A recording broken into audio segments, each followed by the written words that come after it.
A no commentary version of this run can be found in the pinned comment in the comments section below. This video is intended as a game walkthrough. It is not a speedrun. All strategies in this video were made for efficiency and success rate. Please watch the entire video and listen carefully to the commentary before trying any of these strategies for yourself.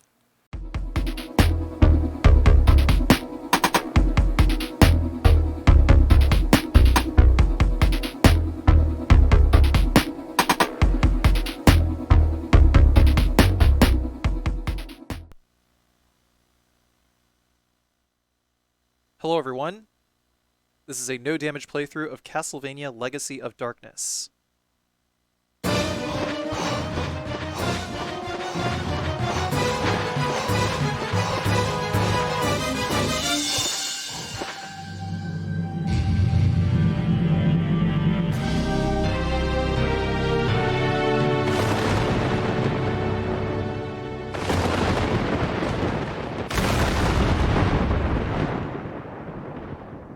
So that first option you saw me select, I'm playing the game in low resolution 240p instead of 480i.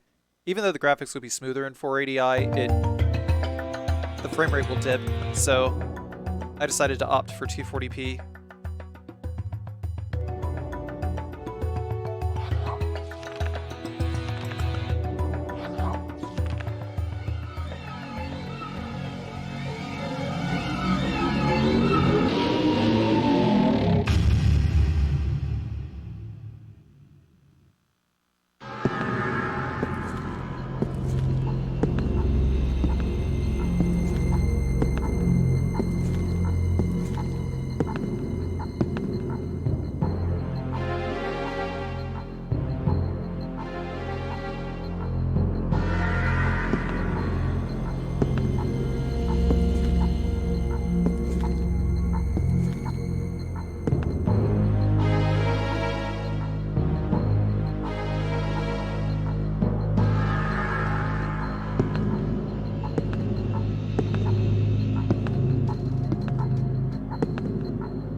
Cornell, also known as Blue Crescent Moon. Through magic of the ancients, this man-beast warrior obtained a physical body of near immortality and a power that surpasses that of a wild beast.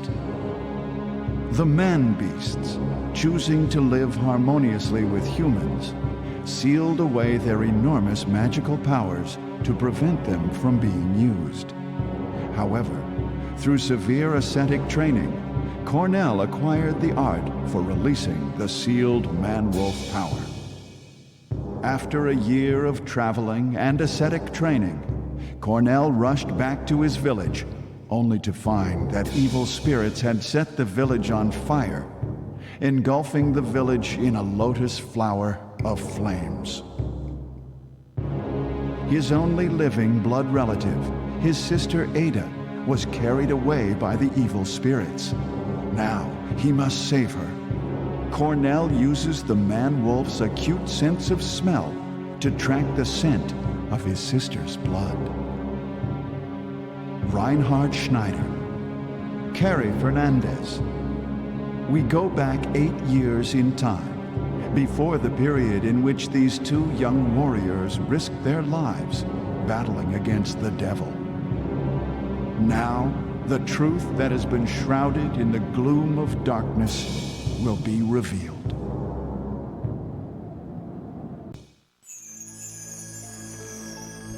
By the way, that narration is literally the same voice actor as Chris Redfield from Resident Evil 1. Also plays Richter Belmont in Castlevania Symphony of the Night.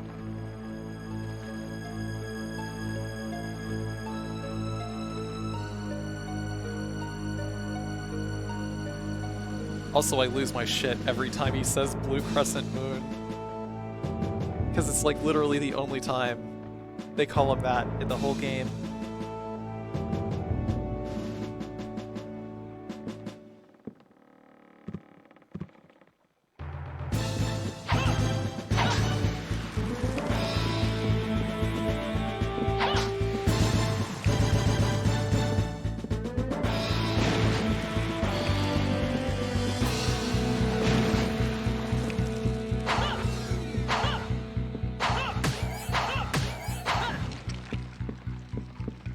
So for this screen, we're just gonna start by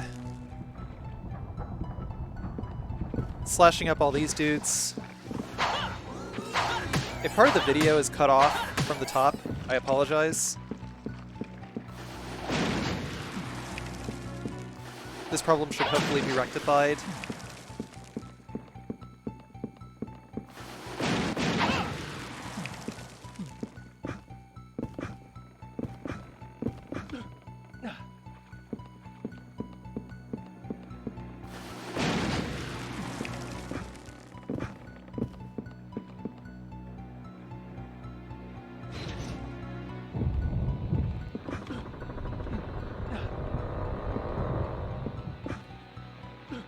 Before we move on, we can slash this, grab a power-up. We need full power-ups before we reach the ship's hold.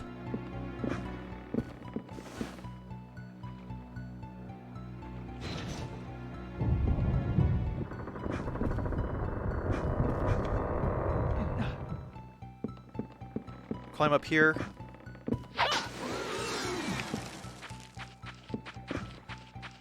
Key to the deck is there. You gotta kind of carefully jump to the left. Fortunately, you have pretty okay air control. There's an invisible bridge here. Can get a roast beef there. If you don't really care about not taking damage, you know, I'm just gonna pick up some health items here and there. Got an axe as well. Just trying to be careful, trying not to get hit by any enemies. So I decided to start with this instead of Castlevania 64 vanilla, because this game is pretty much improved in just about every way, and you can still play through like a sort of director's cut version of the Reinhardt and Carrie scenario. Whether I play through original Castlevania 64, I'm not sure that I will, but let's just say that this is the game that the Castlevania 64 dev team wanted to make. When we get into this room, we gotta go ahead and rush the Fishman, kill him because he's the only enemy that can actually hit you throughout the entire room. And at that point, it's just a matter of eliminating the rest of the skeletons.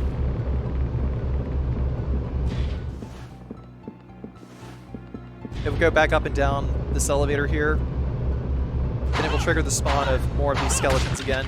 I'm just going to spam on the way down. I'm trying to get my power-up, my main weapon power-up to level 3 before we move on.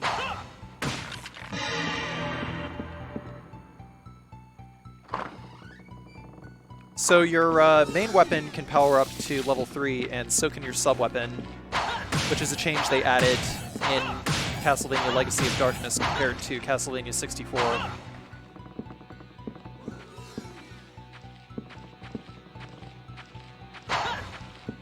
Basically, sub-weapons can become pretty OD the more of a particular sub-weapon you pick up. So like the level 3 axe is probably the most OD thing in the whole game. After you kill 2 of the fishmen,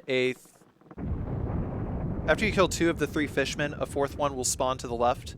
So we got to make sure that we kill that one while staying out of view of the 3rd one from the previous mob that spawned.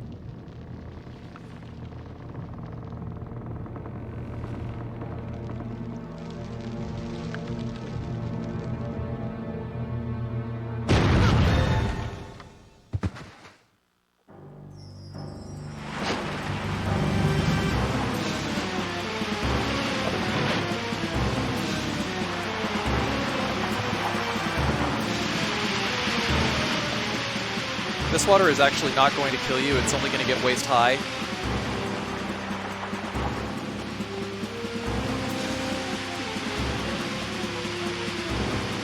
Find that box on the floor. We gotta dodge these lamps, these swinging lamps. There's nothing else we can pick up as far as power-ups are concerned. Once we save the game, we retain a level 1 sub-weapon, but all of our other power-ups are going to be reset to level 1.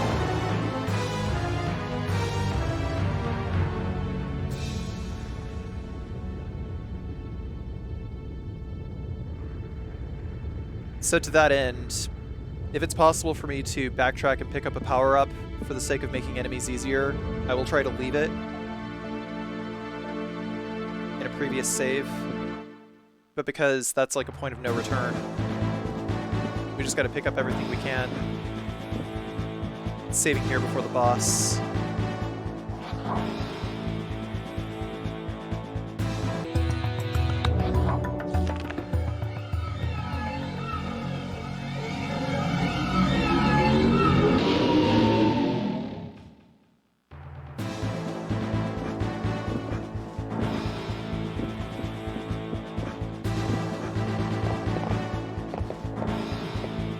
Get a level 2 axe here, which I left before saving. Because if we just picked it up and saved, we would have just wasted it. Because our sub-weapon would have been set back to level 1, but a level 2 axe is about all you need. Just gotta be spamming it at the head. And then at some point, you'll lose an arm, regrow it, and during that we can just keep spamming axes. Just absolutely lay into the boss. Try to do it as quickly as possible, because he has a nearly unavoidable attack that he will hit you with.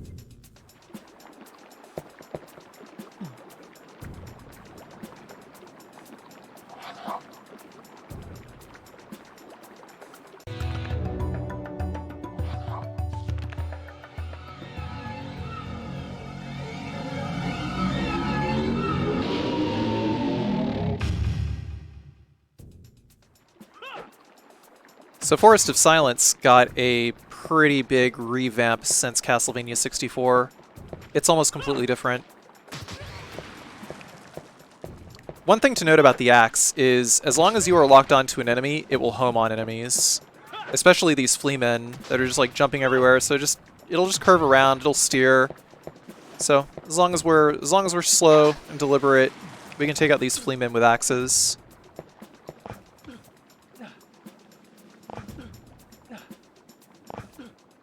Everyone always goes on and on about the famous Castlevania 64 platforming and grab physics and some such, but I don't know. I never found it to be bad. A bit floaty maybe, but I think the main problem is just how the platforming interacts with the camera in particular, which they actually improved because now you can just use the D-pad to turn the camera wherever you want. So that problem is like kind of right out the window. There's like a lot of camera control options in Legacy of Darkness. So for this skeleton,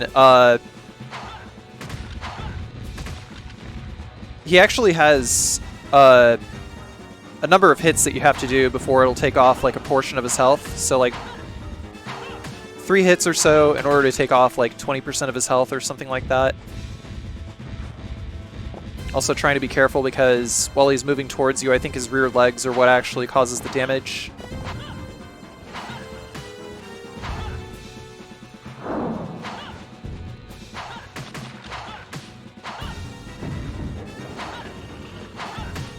One other thing that was changed that I actually don't think was even all that bad in the original Castlevania 64 was it just locks on to a camera, or like locks onto an enemy respective to the camera in Castlevania 64, but in Legacy of Darkness, Cornell has to be facing the enemy in order for the lock-on to take place.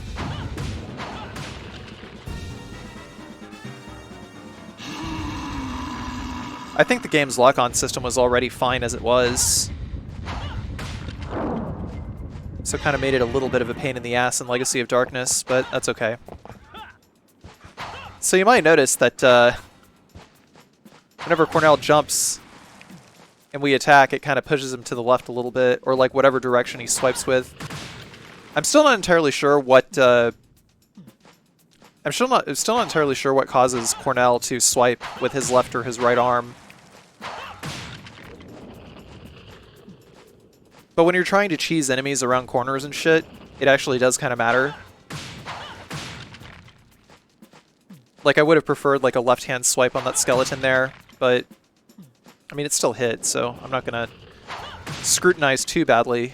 It's just mostly like when you're trying to stand in place.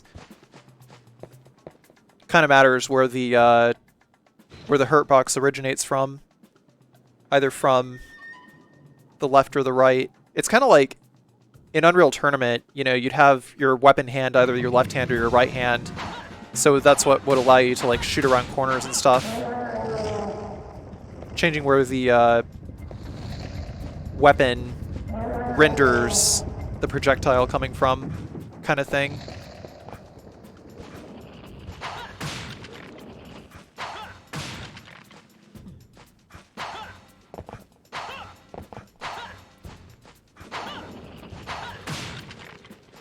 So there's going to be a couple more fleamen here. Would have been better to use the axe here, but I did pretty okay without it, I guess. There's a shortcut we're going to take that will allow us to skip half the level. Honestly, it's half of the level that just like doesn't even need to be played. You're really not missing any compelling gameplay by skipping it. We're just going to drop off to the right here. And you can see that there's a crack in the wall here. We're going to slash that and open it up. And we're going to go through a tunnel that takes us directly to the boss.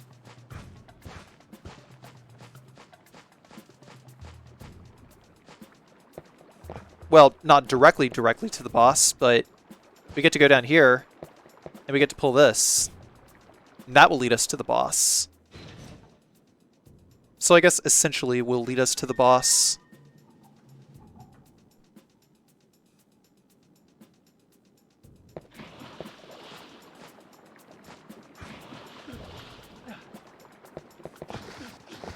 But we gotta climb fast,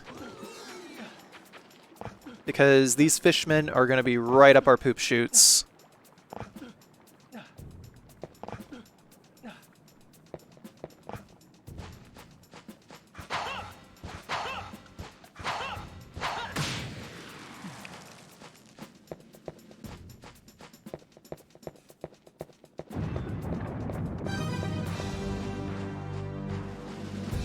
Alright, Giant Skeleton, round 2. So Giant Skeleton... The previous Giant Skeleton we fought was pretty much the same Giant Skeleton from Castlevania 64. But when we fight him here, he adds 2 new attack patterns, like 2 new attacks to his pattern that didn't exist before. So he's going to electrify and cause a shockwave, and after the shockwave, he's going to move to the center and he's going to spew poison gas. And the only way that I've found to reliably avoid that is to run as far away as possible. So he always attacks in a very specific order. Fortunately, you can interrupt him out of the poison gas attack if you know exactly when he's about to do it, so... I saw him going for the poison gas attack. I threw an axe. It was guaranteed to lock onto him that time. Probably a risky move, but it paid off.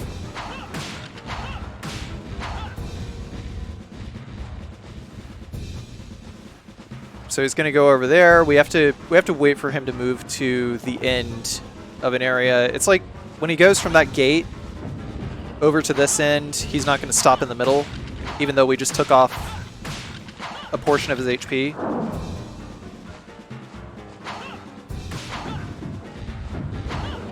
Cornell gets a pretty good chunk of iframes whenever he jumps as well, as do other playable characters in this game. Okay, so there's the electric. He about to jump. The shockwave actually doesn't hit very far.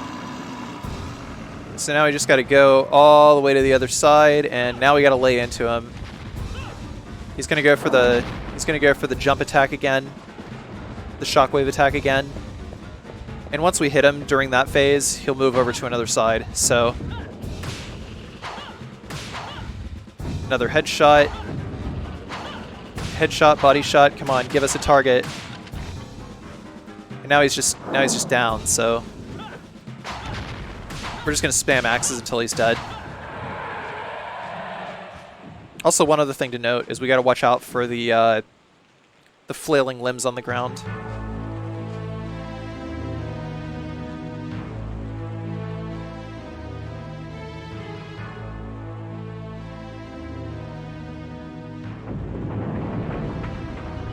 You know, this game really isn't that bad. You should give it a chance.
Because we started this stage on the nighttime phase,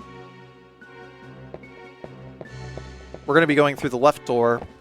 So, yeah, the castle tower, the infamous castle tower level, has some pretty tricky platforming, and it's changed a lot. It's largely the same level, the same traps, but enemy placement is different, and also the progression at which you go through the stage is different. But, you know, rule of thumb is whenever you're jumping, holding A allows you to grab onto ledges pretty easily. These four platforms over here, these four rotating platforms, can sometimes have different patterns, so you kind of have to get lucky sometimes. And these over here, you can just jump over them, and you know, just got to get up these stairs as quickly as possible because it's just going to rotate F us over. I'm hanging on the corner of these columns here because there's no telling when a guillotine's going to drop. Just getting away from the... Just ignore the enemies, really. Just be brave is the best advice I have for Castlevania 64 platforming. I'm going to get everything in here and slide down here. I was able to clear the entire castle wall segment in one go, fortunately.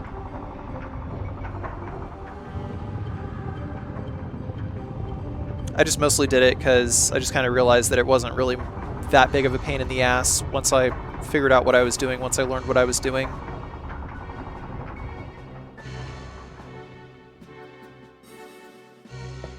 So first we have to pull that up. We have to, basically either side of the tower is going to have these switches that need to be toggled. There's power up level 1. And grabbing a moon card there as well. We need a moon card and a sun card in order to be able to clear the stage, because we don't get access to the merchant yet. Oh, by the way, Cornell's attack can go through walls. So that's a pretty handy thing to remember. So there's the winch lever that we need for the sun area. Going back in through the moon door because it's still nighttime, and because I need to get the sun card in this area. We won't be taking any fall damage whenever we go to get it. This is just gonna break. Gotta watch out for guillotines again. Shink. And then we can just slide down here. And there's our sun card.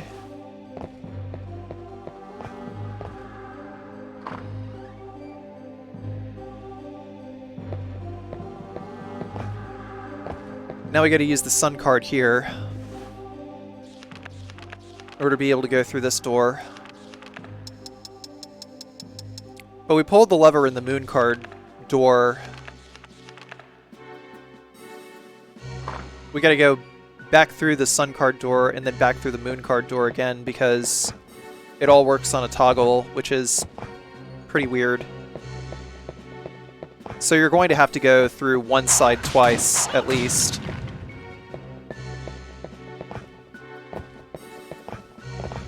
One very welcome change to this stage from Castlevania 64 is that you actually don't have to fight the bone dragon snake thing twice. And they also rebalanced the boss so it doesn't like track you as much, it doesn't like hit you through walls and whatnot.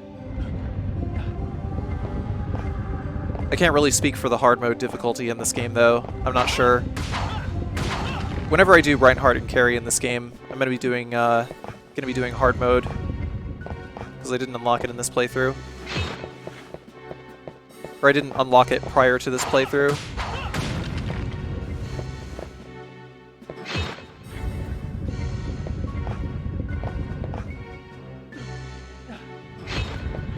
As for when that is, I'm not entirely sure.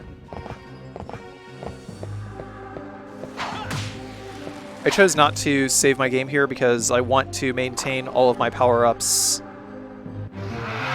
And you can also cheese this boss. So I'm going to stand on this second tile from the left, like in between these two second tiles on the left, and I can just stand right here and keep tossing axes until the head is down.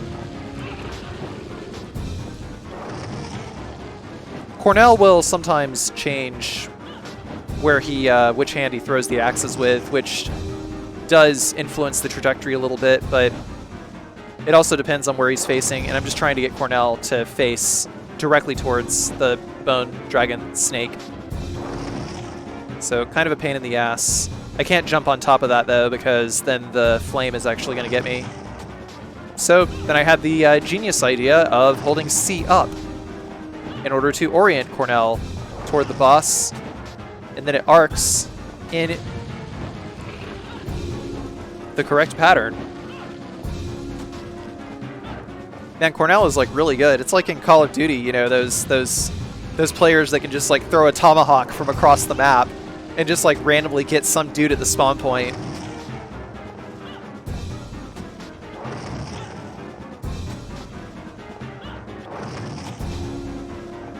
You hate to see it, but you love to see it at the same time.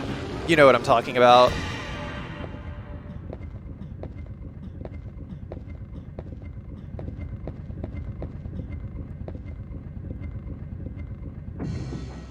So now that we got the winch, we needed to go through the moon card door first in order to get this winch.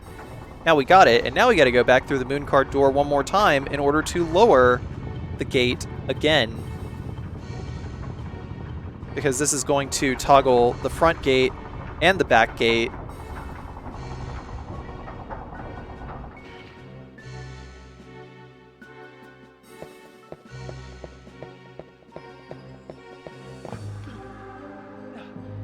Before I move on, though, I'm going to get another roast chicken out of here.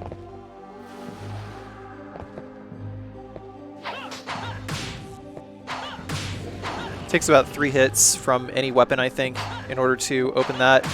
Oh man, I almost got clobbered there. So yeah, those green skeletons there, that's where that's the spawn point for the baby skeletons. Just trying to be careful. The bone pillar isn't there anymore. It's still daytime here, so we got to use the moon card that we got before.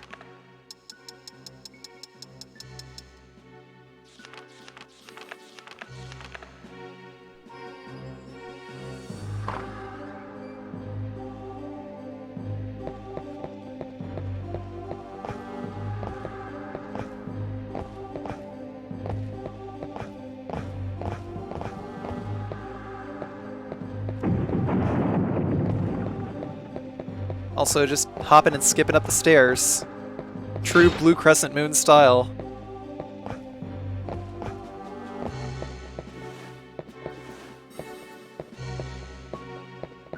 Any day now. Thank you.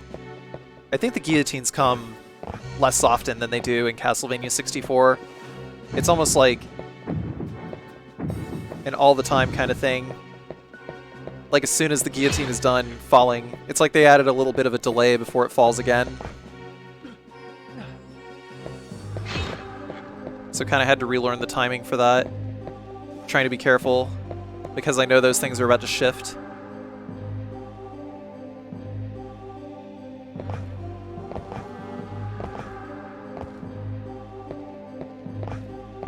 Actually, I have no idea what causes those things to rotate. I'm going to completely level with you there. I don't know what triggers it. At first I thought it was just like timing, like random timing, but maybe it isn't, because it took forever for them to turn, and they just like didn't turn at all.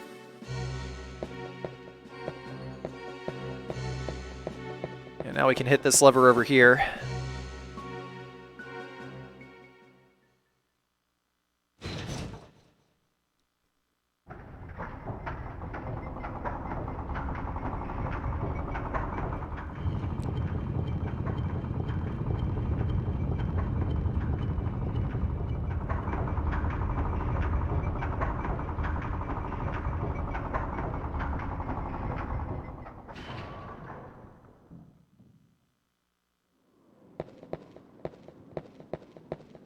music has stopped, which means it's time to go.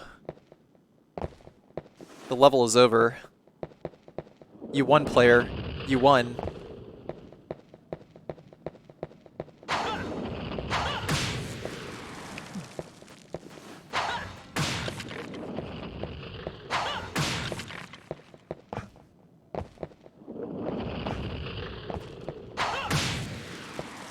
There's nothing in there, past Carcy. What are you doing?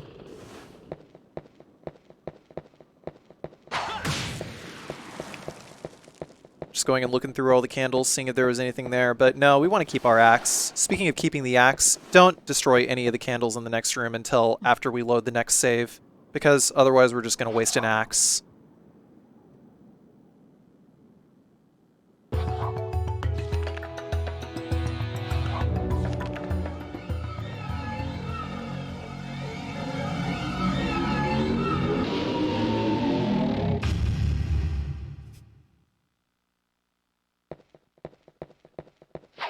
I like the idea of the Necronomicon book, actually. It's like a way of like segueing you from like the game menus into the actual world.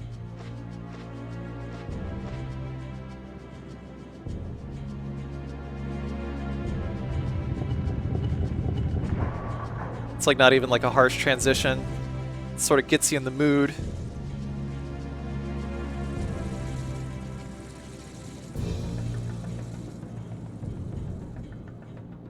Alright, so same as CB64 level 3, we got these dogs. I toss an axe, and then I use a couple of physical attacks in order to stop these guys in their tracks. Fortunately, I got 2 power-ups just right off the bat. I'm angling myself for the third Cerberus. We're going to wait for the lock-on, follow up with a physical attack.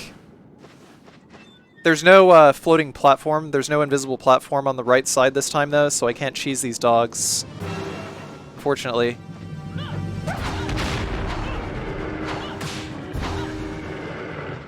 Man, the hitbox on Cornell's attack here is massive.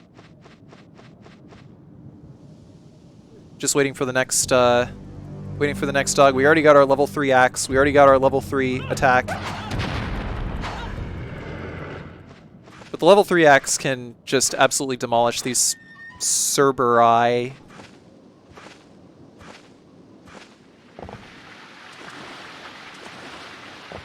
I'm not going to solve this puzzle yet. I probably should have.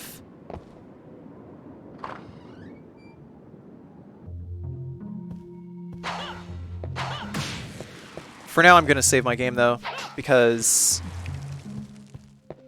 this is actually probably the first, like, real gatekeeper level.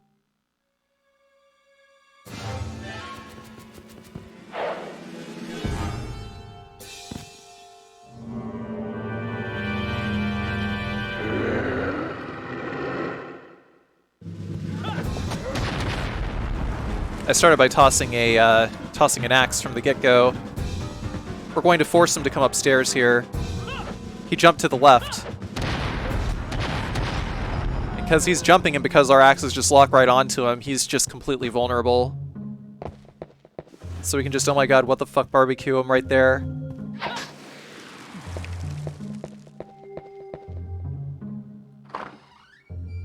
And then door. And saving the game again.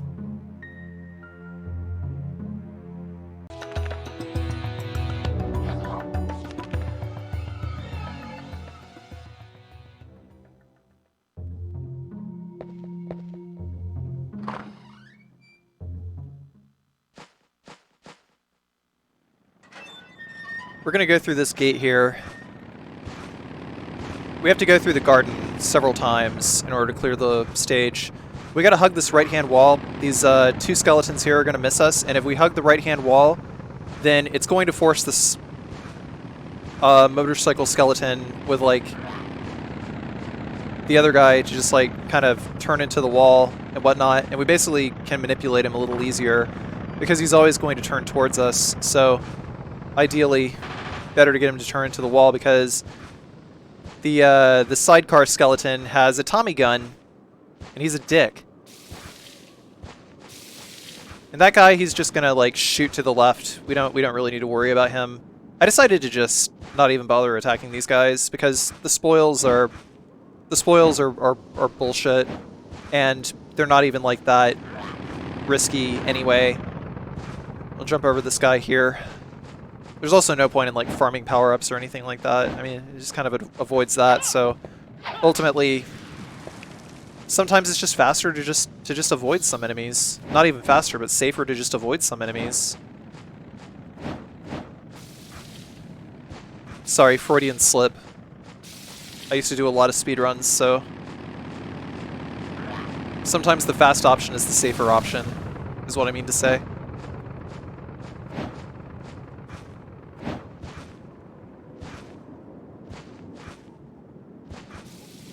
But basically the idea was to stay along the outside of the maze until we hit that candle, and then we can get the key to the interior. I got the Rose Garden key, but I didn't get the tablet over here that I need to get from this candle, which is why I was in my inventory for a second just checking. Because I usually get it on like the first pass, but because I was focused on getting around all the enemies, I wasn't sure if I got it or not. And when we exit from here, these guys are going to spawn again, but it's going to be in reverse. Actually, no, that's wrong. They despawn here. I lied. Which is fine and dandy because don't want to have to deal with Tommy Gun's skeleton again. Like, once we unlock the other door to the Rose Garden, we don't ever have to come back through here anyway, so why bother?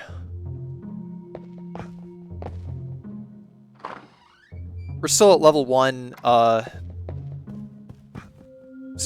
weapon, but there's a weapon power-up that we can get before we go to fight Master Oldrey.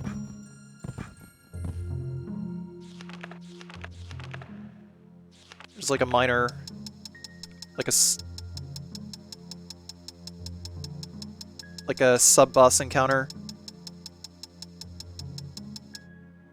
Fortunately, they changed it so that you don't have to use a moon card and wait an obscene number of hours in order to get the key item in the Rose Garden this time. They just make it so that there's a, I mean, it's still a pretty obtuse puzzle. And I guess you kind of have to look on the internet or look through a strategy guide in order to know what you're doing for this. But yeah, we gotta hit the, like, get the Thorn Key, use a Sun card, and it has to be, like, I don't know, between 6 to 9 a.m. in order for it to work, I think.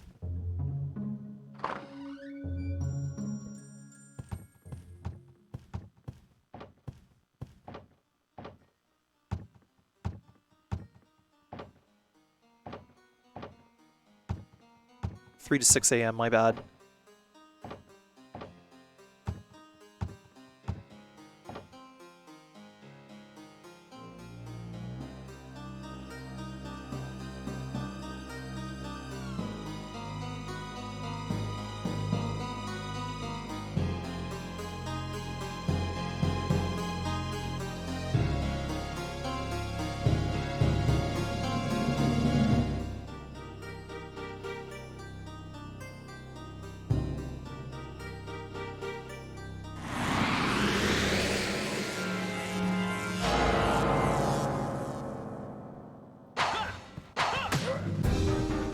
So gotta spam hits in order to get him into the bedroom area. And then we can hit him through the wall a couple of times, and then we angle towards the right. Then Master Oldrey turns into a bat, starts flying off. We can just attack him a bunch of times, get some gold. I was actually corrected by an actual speedrunner in my Twitch chat. Shoutouts to Ty2358. Told me that it was actually 3 to 6 a.m. not 6 to 9 a.m.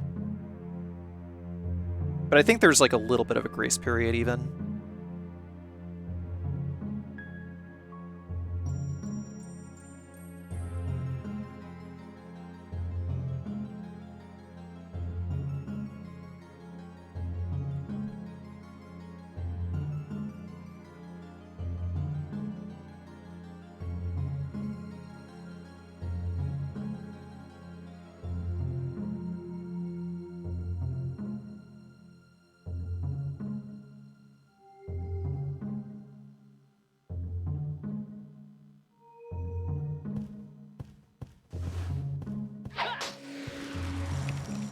There's a cross in here. The cross isn't anywhere near as good as the axe, though, so just, like, don't even bother.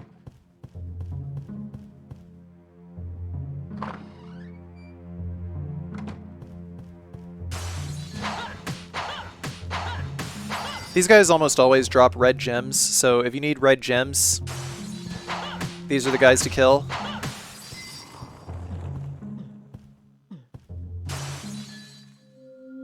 You can max out on red gems quite easily here.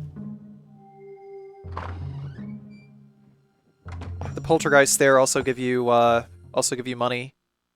Speaking of money.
If you spend, like, what, 30,000 gold with Renan, then you will fight him as an optional boss fight, but you have to really go through the effort to grind up all that gold in order to fight him.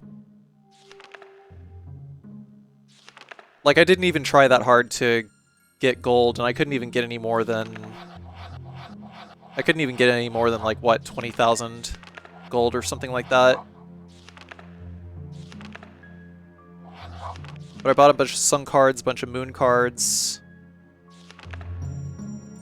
because I needed them for later. And I can save the game before the Henry segment.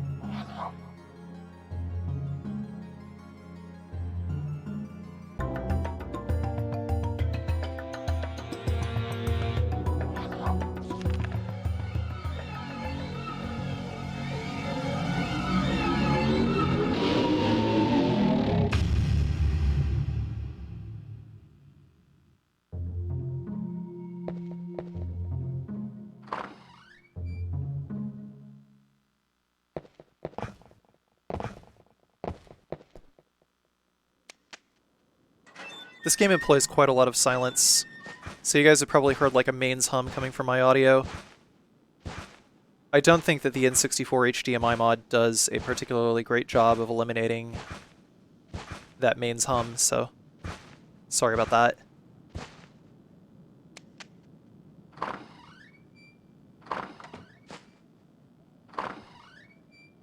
I unlocked that door just so I could go back through it later. Not have to worry about anything.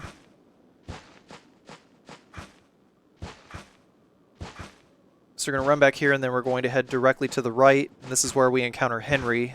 And we have to do the escort mission here.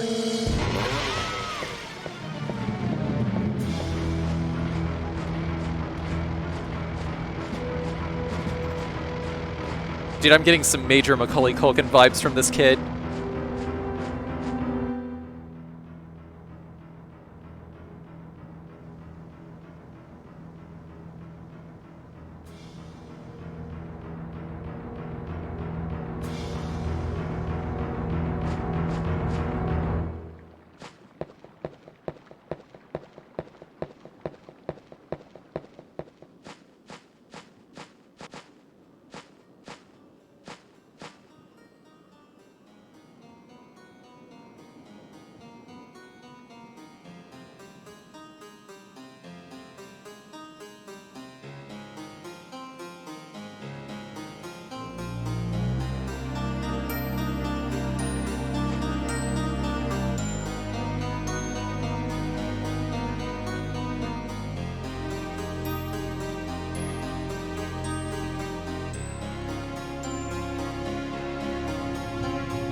So yeah.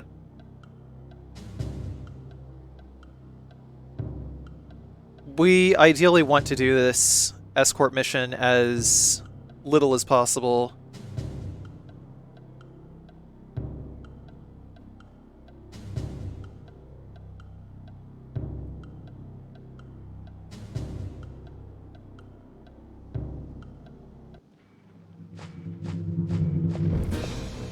Also, those rules were pretty horribly translated. If we hit this guy like twice, 3 times, sometimes he'll keel over, giving us time to run away. We just gotta make sure that Henry is right behind us whenever we go to open the door. It's just like on camera, I think. So we can take some of these corners kind of tight, but we gotta be careful. Because if we go too far ahead, then Henry will not be able to follow us.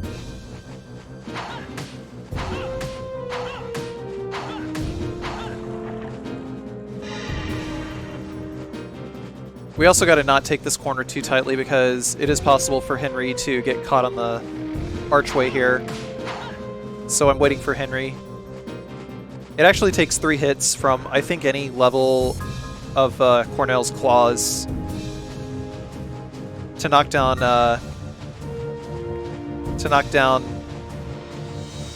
Frankenstein Ash Williams over here. And his HP carries over from room to room, so it's useful.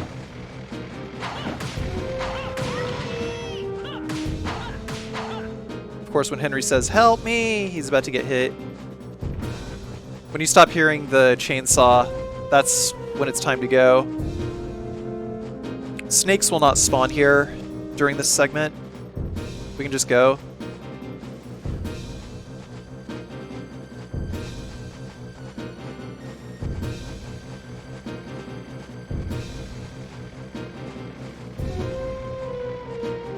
So Frankie is still over there.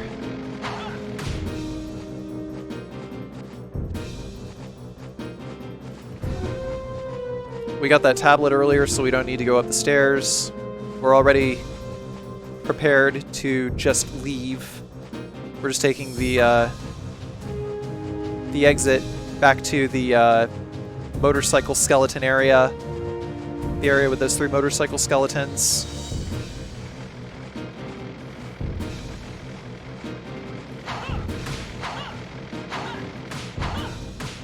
Taking these guys down. There's going to be a Cerberus around the corner here, so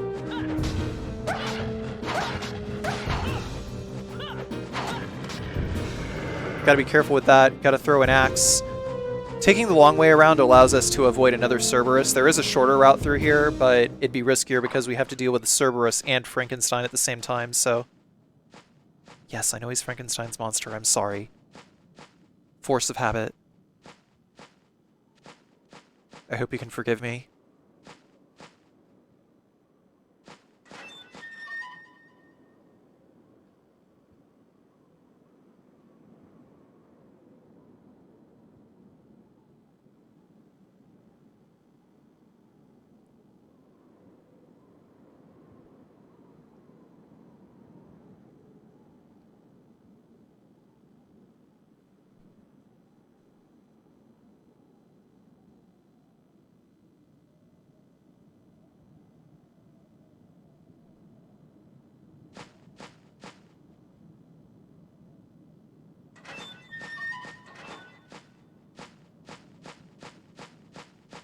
The motorcycle skeletons are spawned over here, so it's best to take the long way around in order to exit. But because we already cleared out the worst enemies here, we're just going to trace our route back to the small rose garden.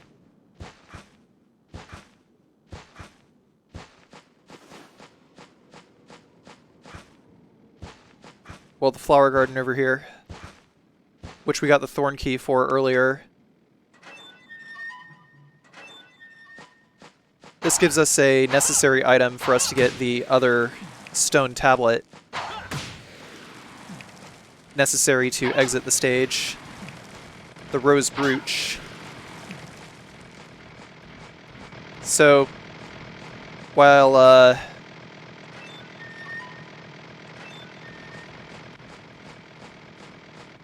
The Frankenstein Ash Williams thing is running around the corner. We're just going to take out these snakes. Get rid of his HP. We got another power up just in case. Any way for enemies to die in fewer hits is a welcome thing. I'm actually even going to fight the boss this segment, so... because saving right before the boss would just reset me back to level 1.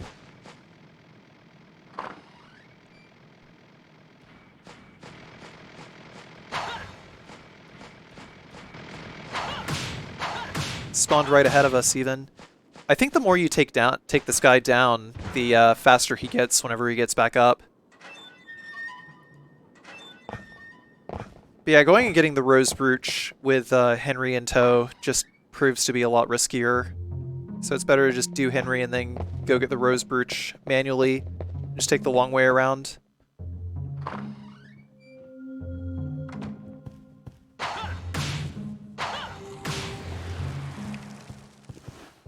There's another key here for storeroom.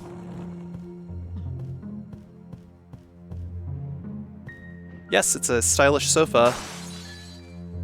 Sick flavor text.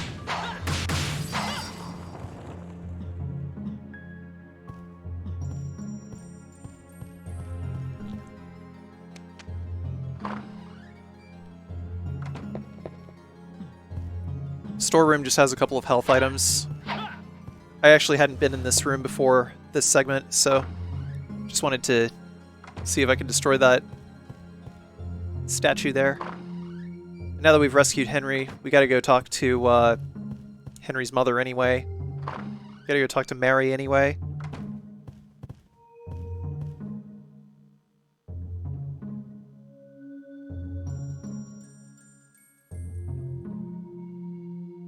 So that we can get the copper key, which will lead us to the boss area.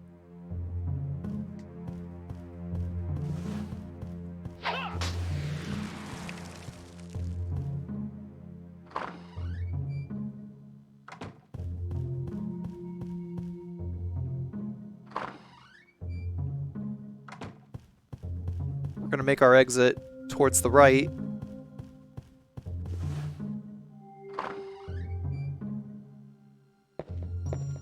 There's no enemies that can get in our way here.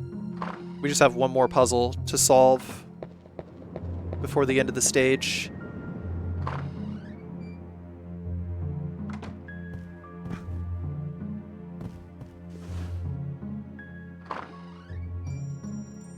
I think there's a higher threshold in Castlevania 64 before you take fall damage. Or in Legacy of Darkness compared to Castlevania 64. My bad. We're going to flick the switch of oldrey here first.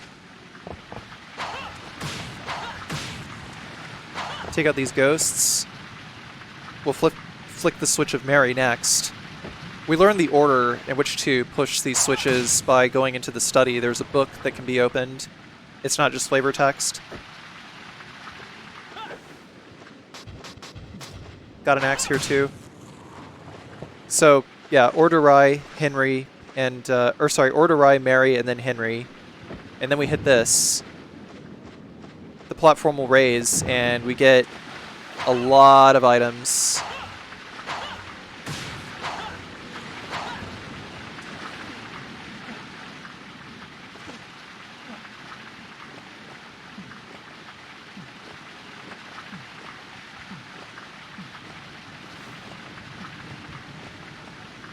But of course, I messed up without examining the thing at the top. Pretty typical past Carcy memes.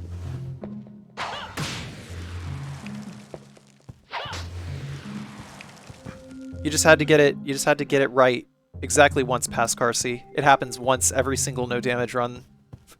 I can't think of a single no damage run that I've uploaded where this doesn't happen. Where I just like forget a key item and then I have to run back and go get it. Typical past Carcy.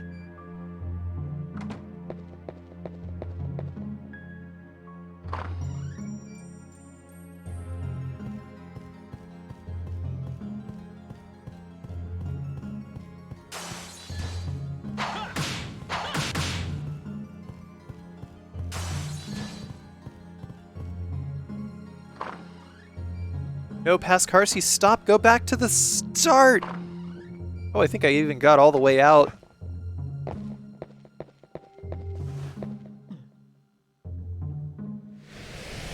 No, I didn't.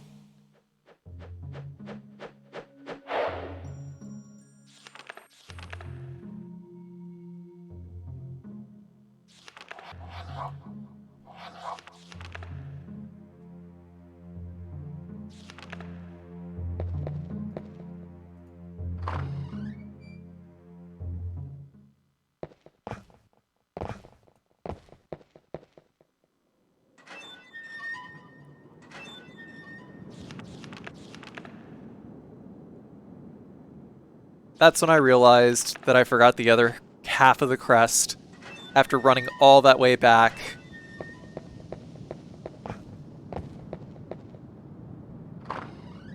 I would just jump cut it, but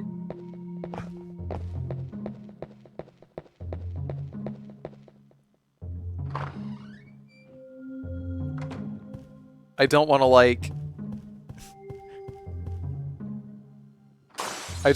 not show the footage either, because, I mean, what if I took damage off screen?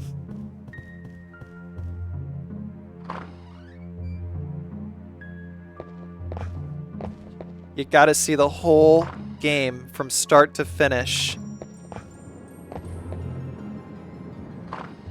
to make sure the grubby little bastard didn't cheat with his shit-stained hands.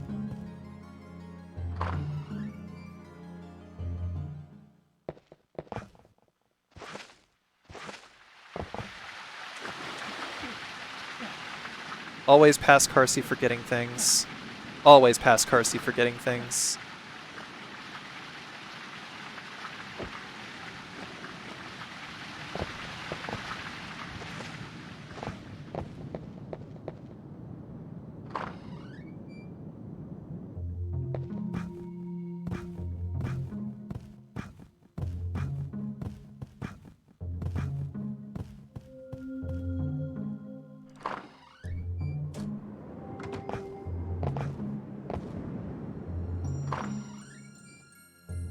Man, I almost stopped the video twice.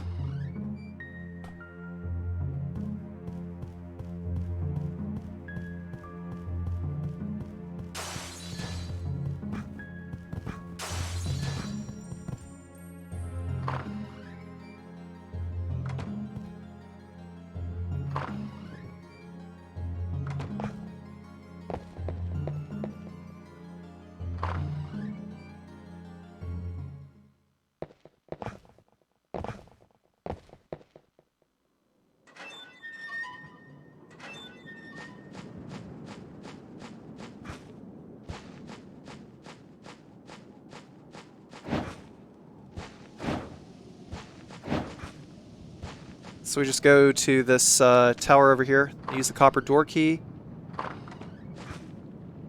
head to the right, there's this bridge over here, there's a door that we can unlock to get back to the castle if we wanted to, but there's no reason to go through that door since we're so close to the end. There's nothing really worth backtracking for at this point. Unless you missed, like, one of the crest halves.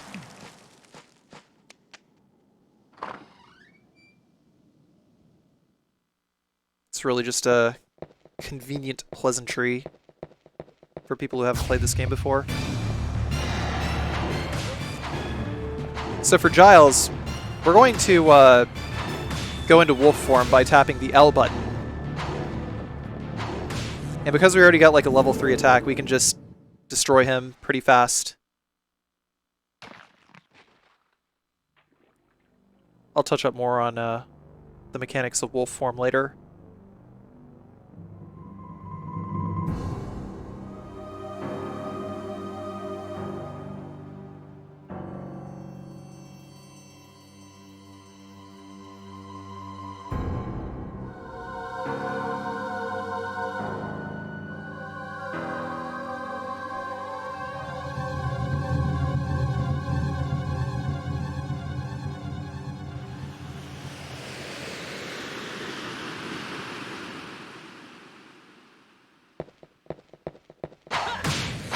let's just say you can't transform back into regular Cornell until you either run out of gems or a cutscene happens. So that was actually a perfect place to use wolf form. It's just right there because a cutscene happens at the end of this fight.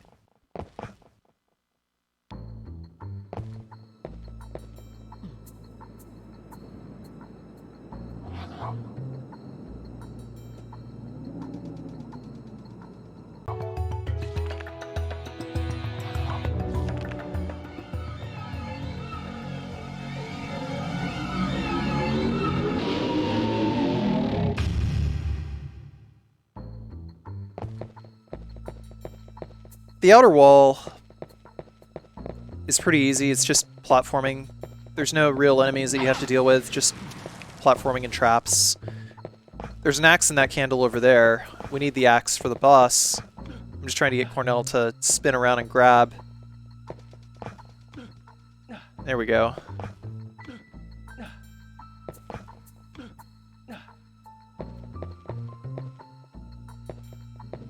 Using the R button to spin the camera around, but I actually got this far before I realized that you could use the D-pad to spin the camera around.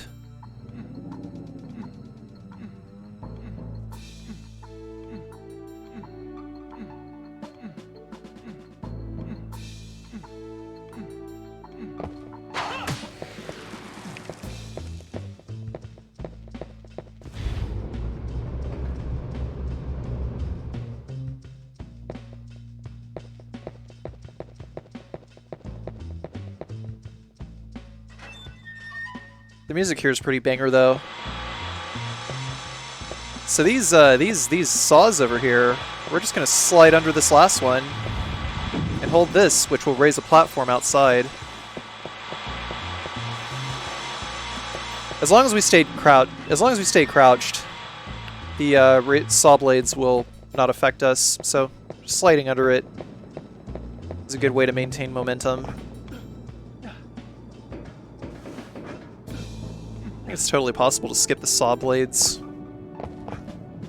I think. But doing so would force us to take damage, so gotta do it the old-fashioned way. I'm gonna turn around once we reach this rooftop here so that we can jump up.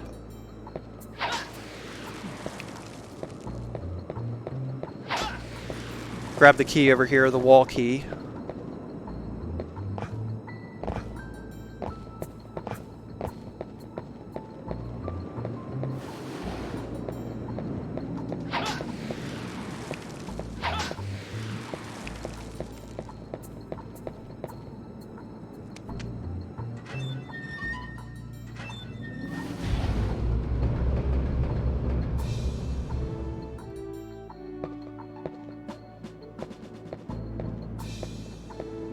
So in order for us to get down, I decided to make a long jump over there and try to stay close to the wall, so in case if I fell too far, I'd just be able to have Cornell grab the wall, because he would shimmy along the wall otherwise. There's boulders in here. We're just gonna duck and then start alternating between these nooks along the wall, and then once a boulder at that final nook goes by, we're just gonna squeeze right past it, squeeze between boulders. All you need to know is that the timing is such that we don't have to time out like 2 rolling rocks, just 1 rolling rock, and they all come at the exact same rhythm. Just don't be afraid.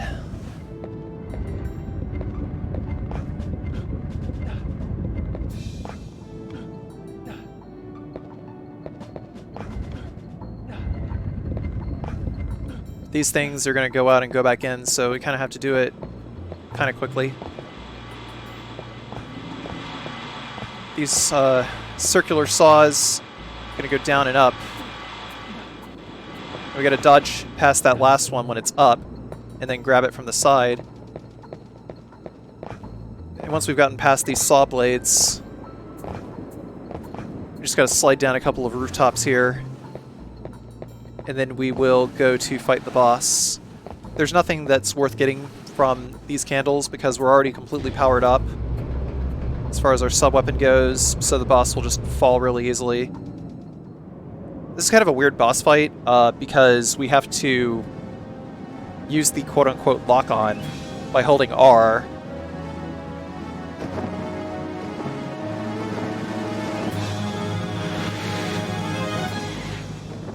Well, the camera lock-on, there's like two lock-ons, a camera lock-on and an attack lock-on, and you can use the camera lock-on by holding the R button. Just gotta keep in mind that Cornell has to be facing the enemy for the lock-on cursor, for the weapon lock-on to happen.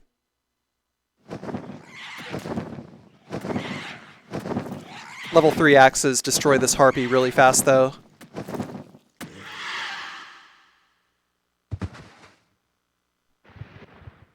That's the end of that. That takes care of the cremation.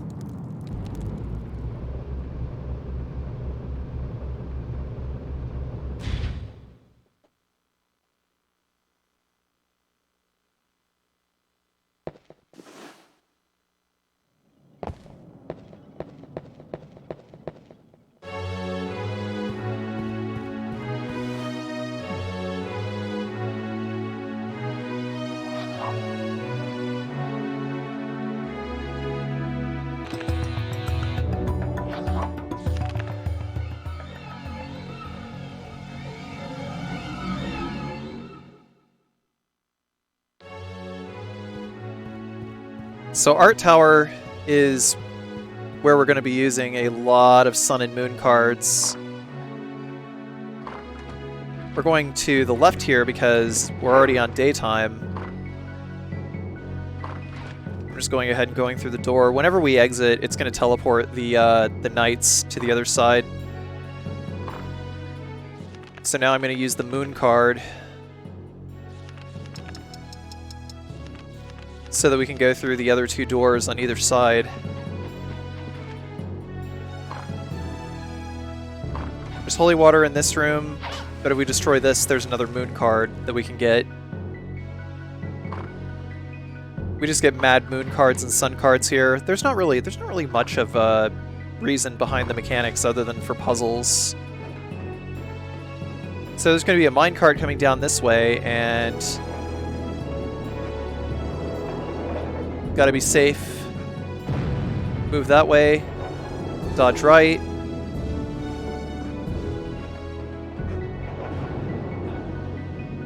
Dodge left. Fortunately, Cornell just magnet grabs all ledges, so the platforming here is actually not terrible.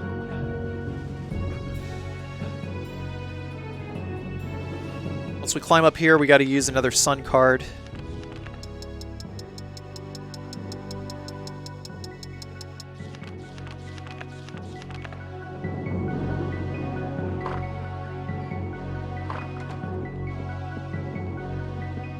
That gives us Art Tower Key 1. Slash this. Get a Purifying. Purifying will transform you into not a vampire.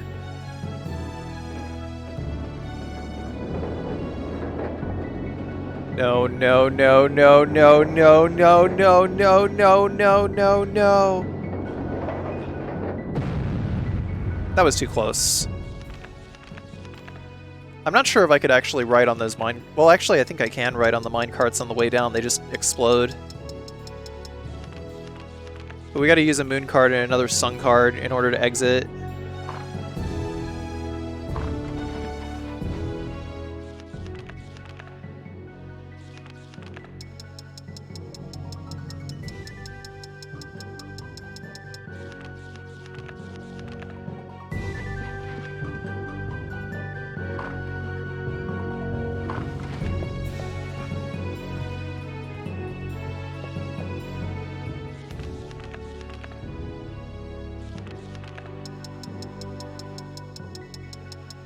Stage is a bit of a pain in the ass, but fortunately you don't really need that many sun or moon cards to be able to explore all the rooms.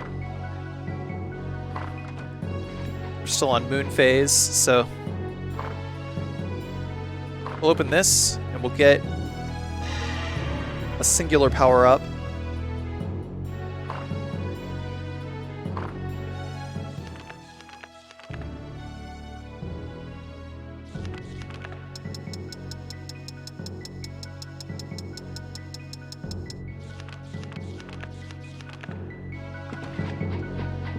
Use Sun card again. Go through here, land on this platform. This time we gotta dodge flames.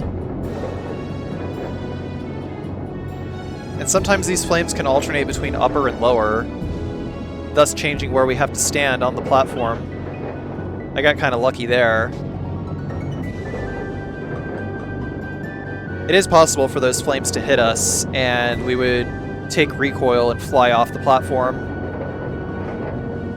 So this whole platforming section would be a pain in the ass. I have died a few times that way.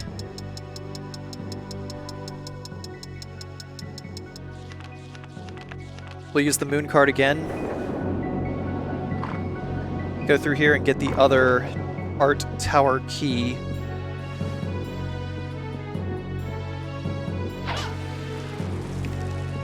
There's another moon card here, in case we got trapped in here. It's possible for us to get like trapped in here, but it would take forever for us to get out, so it was very nice of the developers. Now we're just going to go along the center. We don't need to worry about this this thing going up and down. We can just follow it up. I mean, you can wait if you want to, but I'm not going to wait, because it'll allow us to like just pass right under these things. Although that's probably why they actually shoot under and over, like they alternate between under and over, so we don't just like go run back this way and just avoid everything.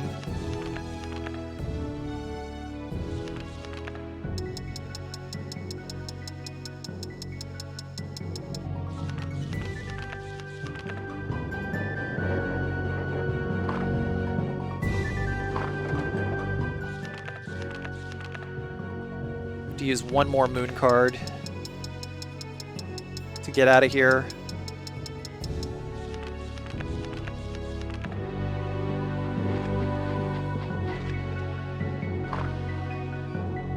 That's not the right door past Carci.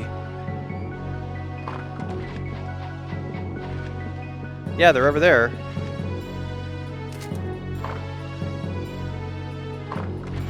There's a couple of vampires in this room. We just gotta avoid them.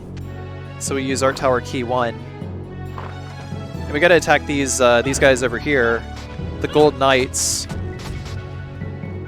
from like far away, and now there's invisible Gold Knights. They have like the same amount of HP.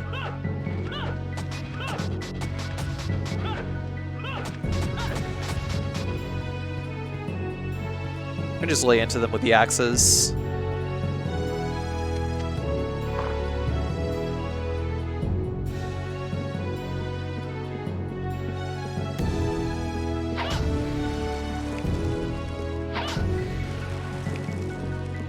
We got a lot of items in these candles over here. They're not all too terribly useful, but we'll work with it.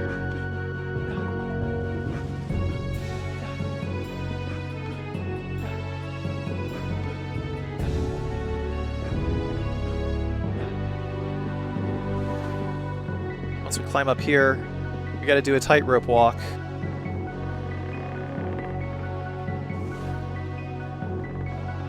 We're Philippe Lapetit. We can't just like jump over to the door though. If we try to, we're going to die. Cornell also can't hang on the banister there either. So these guys, just use axes, take them out from a distance. There's some more gems in the candles below in case you want them.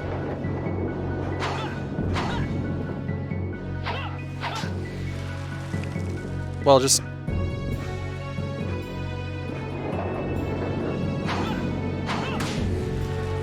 Actually, no gems. Just items. My bad. I lied.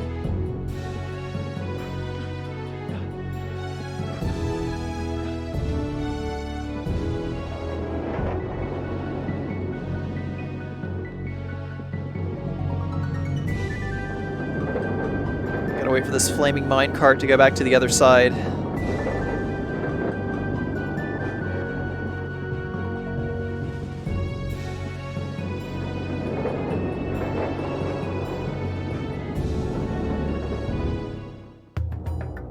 And now we're at Tower of Ruins. This level's a piece of shit.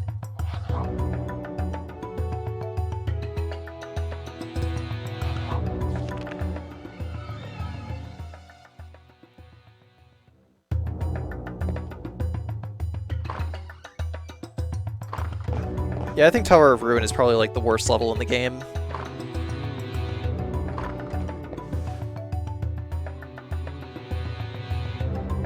You can hear like zombies in these rooms over here as well. Actually, I didn't notice that before. So we're gonna start by going up and then to the left. And whenever we hear the floor crumple under our feet, we gotta jump towards the door that we intend to go through.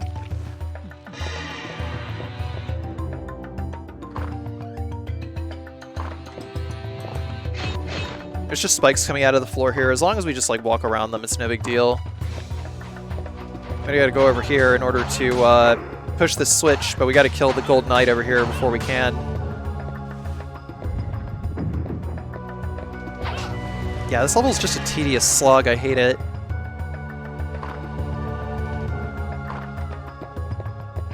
And we can go back through the spike room and then head to the right. There's this hallway over here.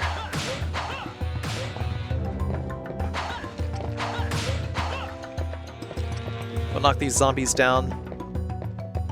If there's gold, I was gonna try to pick it up. This was pretty early, and I didn't actually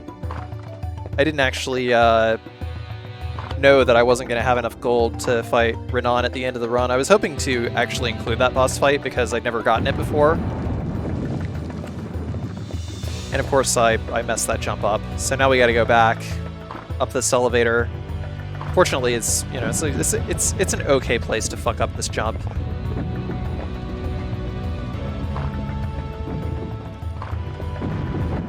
I'm gonna jump to the right, and then in.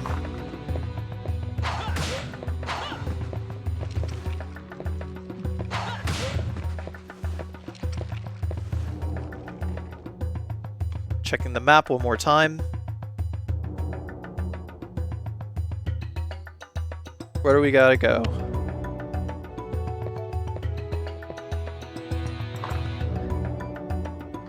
Gotta try to head up and then right. The thing that looks like a bunch of lines on the map just denotes stairs.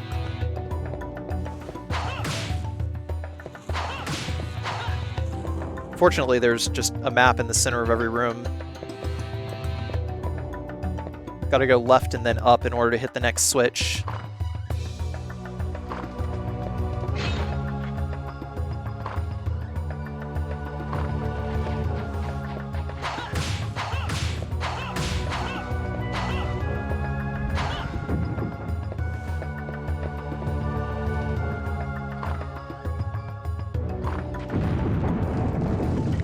After coming to the right here, we can just crumple through the floor.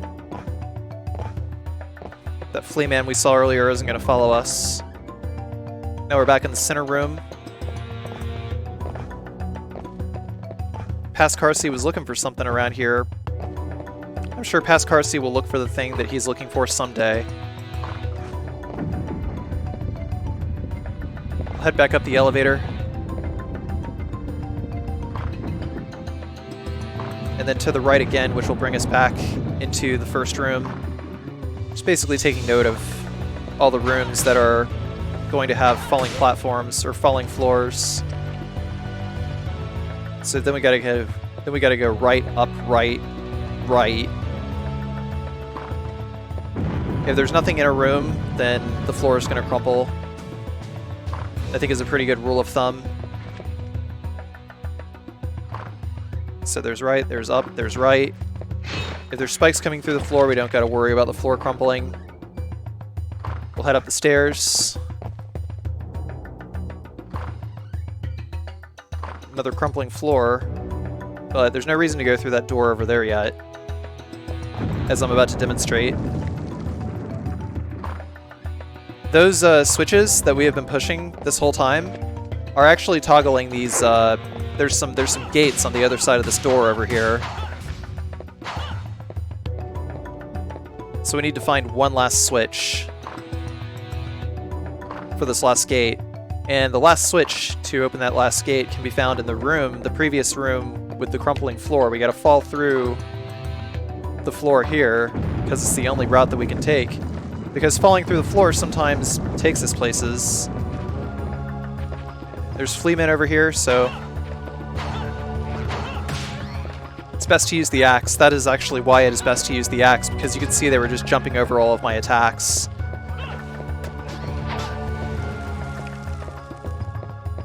Cornell's attacks are a little vertically challenged.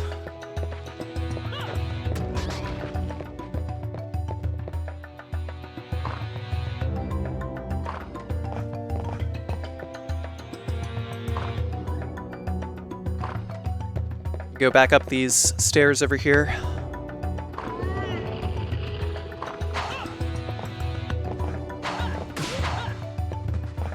Then there's another elevator.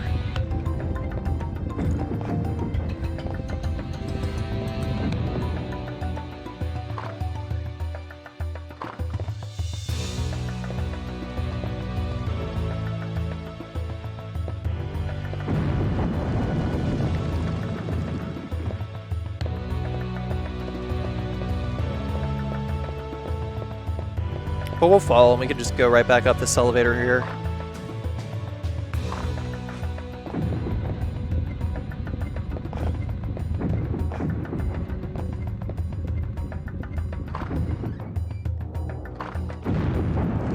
The idea is to head to the right, but of course, past Carcy gloriously mistimed that jump.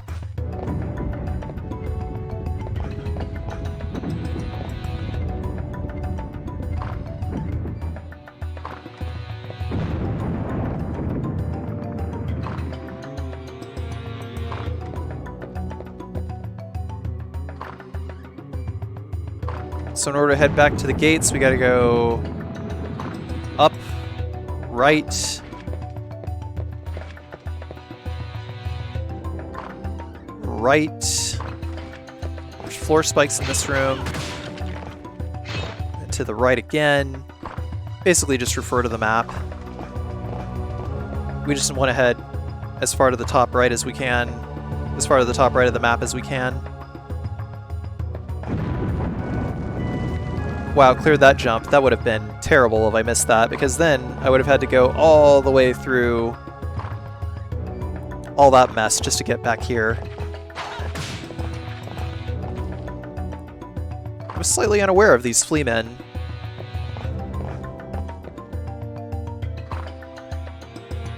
I'll make another save here to negotiate some pretty annoying platforming.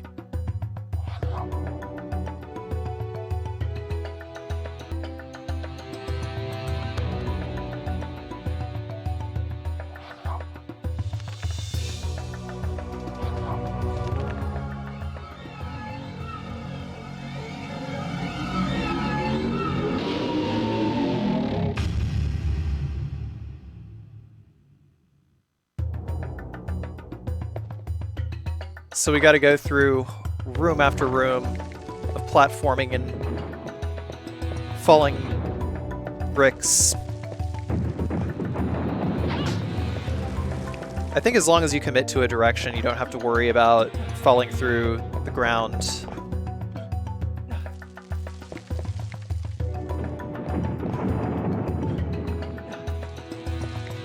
Fortunately, you follow along with the platform, so as the platform is following, you're able to jump. Next up, we got an angle to the left over here. This one's gonna fall. Lucky for me, I was able to grab that on the way down. This one on the left is gonna crumple too. I just decided to go ahead and eliminate them.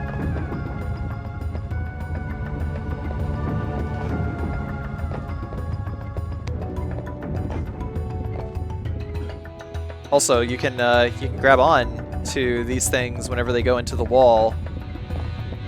Keep yourself from falling that far. Oh no. I wasn't holding onto the A button when that happened.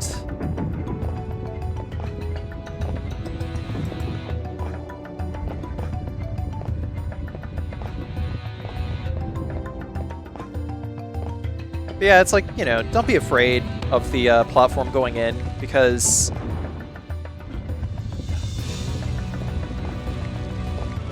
if the platform goes in, you can just hold A and stay close to the wall, and Cornell will grab it on the way down. Of course, past Carcy had to fuck that one up too.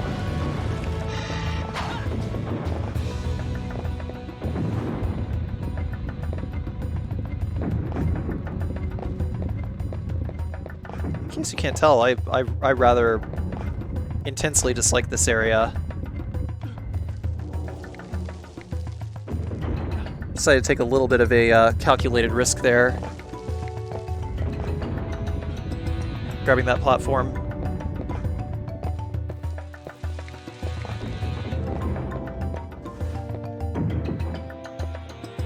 It's possible to save your game here, but you don't really want to do that.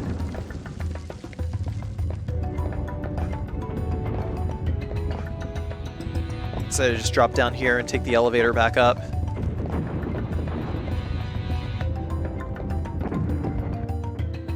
Because that other switch just raised. That's where we need to go anyway. Drops a nice long bridge.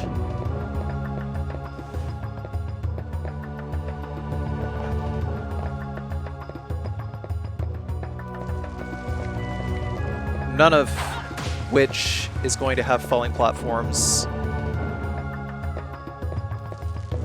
So yeah, fuck that mess. I'm just going to angle over here and grab. Just get a little ballsy with my platforming. We also got to watch out for falling rocks on these last few platforms.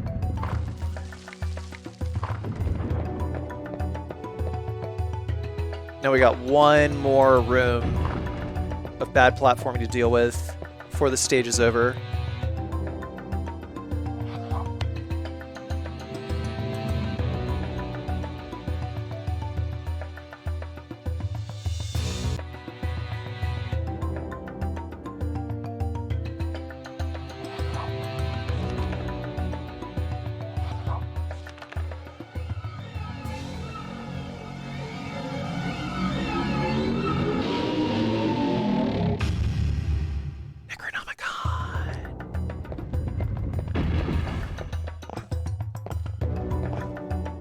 You know, actually, maybe the platforming here isn't too bad, because it's just raising platforms at this point. As long as you're slow about it, they're not gonna, like, fall or nothing.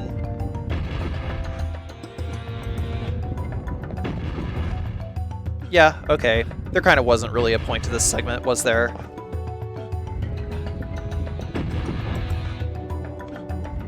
Of course there wasn't.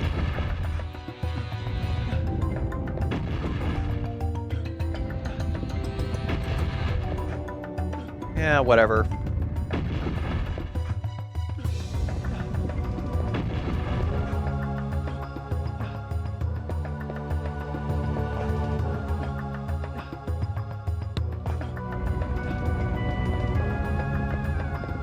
What's done is done, right?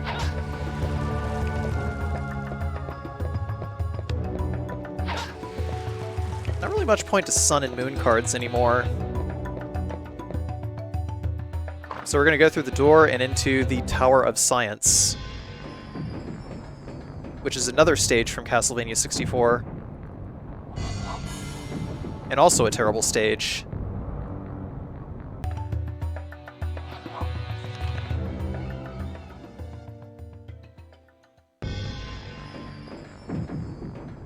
So Tower of Science's first section is platforming hell,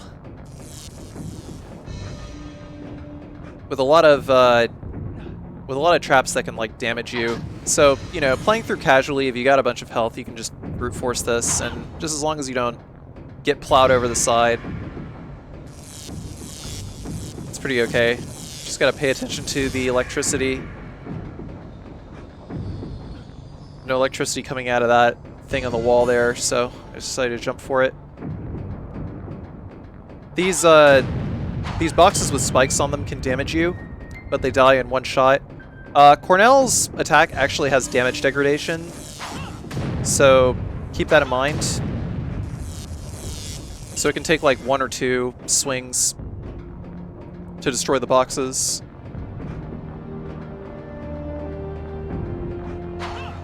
Also be careful about falling in between the conveyor belts because Cornell will get squashed. He will get squashed and he will die. In order to avoid that box over there, just gotta stay to the left. But these boxes are on the right side of the conveyor belt.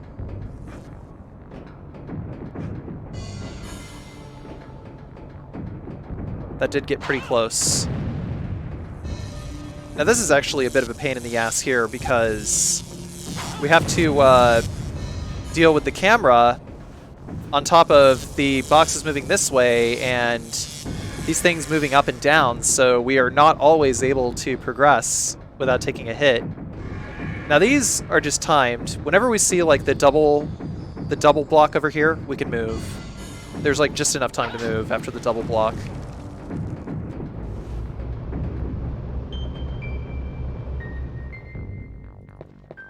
Yeah, that was kind of a pain in the ass. The rest of the level is pretty swimmingly though.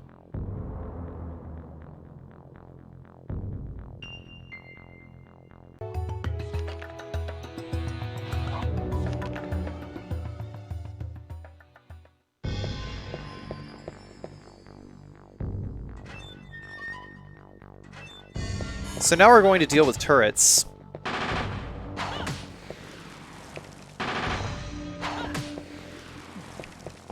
Turrets can actually swing and shoot you, so it's best to circle and only attack when they're done attacking themselves. We gotta destroy that turret in order to be able to go through this door, though. Annoyingly enough. So while these turrets are coming through the ground, we can just run right by them. Just like, don't worry about them. There's nothing worth picking up in the candles around these parts anyway. There's another turret coming from the left, and we gotta slide under this door and then avoid this guy. We're going to run in such a way that that turret is forced to move counterclockwise so that we can move towards this door. And if we go fast enough, we also don't have to deal with fleamen either, because there will be fleamen right before passing through that door. And we don't gotta worry about doing this either, because we can just platform between all of these, because those turrets will only shoot you if you're standing on the platform below. And that's the end of that. All we gotta do is save, and saving will despawn these enemies whenever we reload.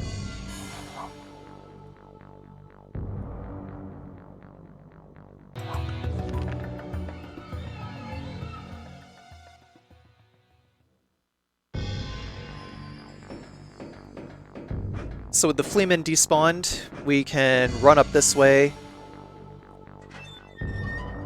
dodge a crap ton of turrets. These guys, once they lock on to a specific direction, they are committed to that direction for a good like 5 seconds, and you know that's when they're shooting. No, not even like 5 seconds. It's more like 2 seconds.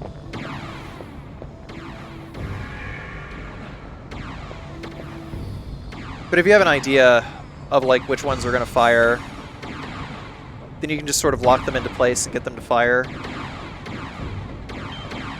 Now this section here is just timing, and they are always like completely out of sync. I can't even tell which ones are going to fire when. Best thing to do here is to just get over to this platform over here because it's slightly lower.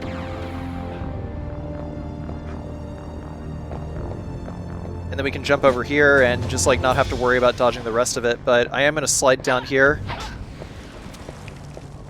And I did get the cross because I was trying to experiment with strategies for how to defeat this boss in this stage before I settled on wolf form, so I kind of realized that grabbing the cross was a waste. So do yourself a favor and don't grab this cross like past Carcy did. Stick with the axe.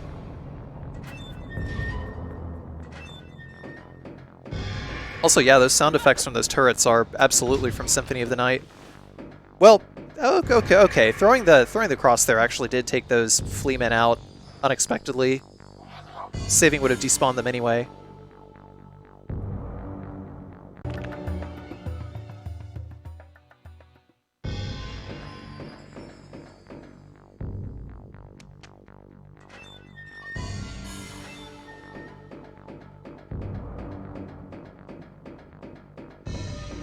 Going through these doors, there's no enemies, but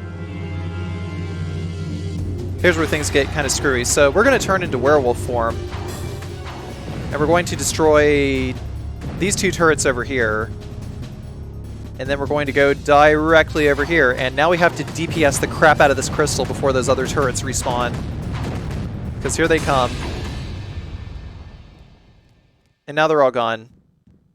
And what I'm going to do next is I'm going to run around in a circle until we transform back into human form. Because we got these red jewels here everywhere, and grabbing them would just be a waste because we're going to transform back into human form anyway. And we want to start banking jewels back up. This is how you can tell this is not a speedrun, by the way.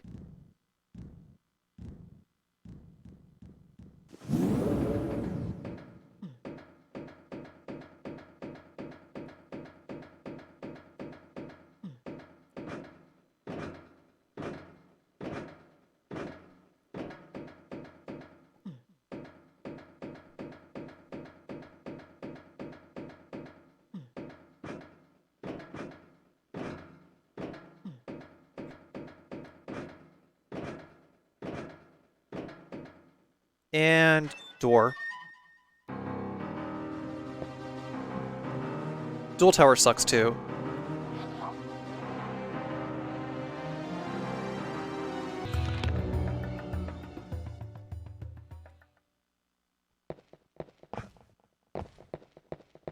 It's probably a little easier to be in wolf form for these two enemies here, but I'm actually trying to save my wolf form for the actual boss of this stage.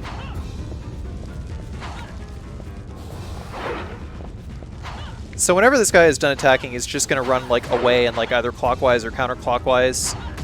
So you kind of have to time your attacks. And if he's running that way, you know, we're just going to intercept him and attack him. And catching him, I could see that when he turned over, he was actually facing the other way. He was going to be facing the other way when he gets up. Same with this instance. So just kind of try to, don't chase him, just try to go where he's going to be.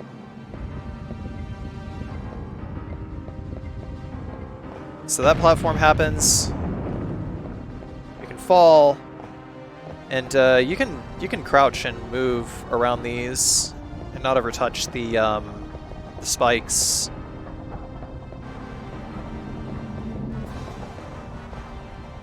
Honestly, it's more trouble than it's worth, though. And over here, we're just going to rush this corner over here, crouch, and bye-bye.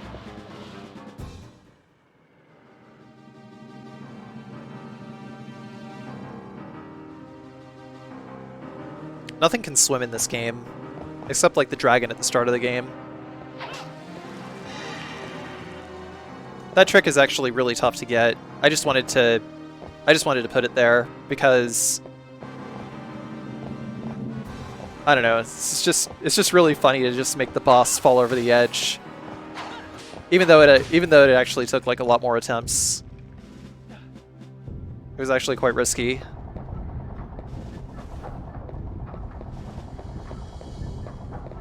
I just wanted to show you guys anyway.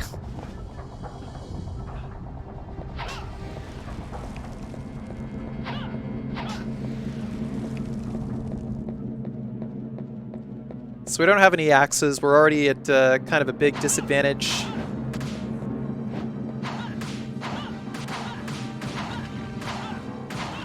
We got some pretty bad damage degradation here too.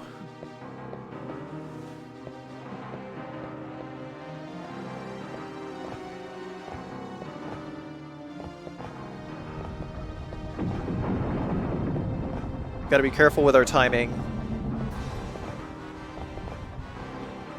Pretty obvious those brown platforms are going to fall. Try and stay to the right so that catch the lowest point of that.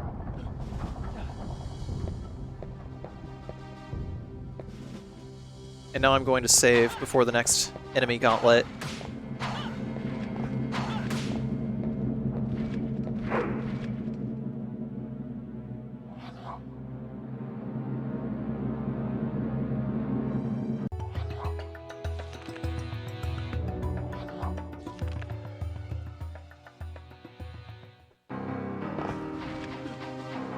Just gonna blow right past these guys. They're absolutely not worth fighting. Okay, I lied. I actually think I wanted to get a chance at a power-up.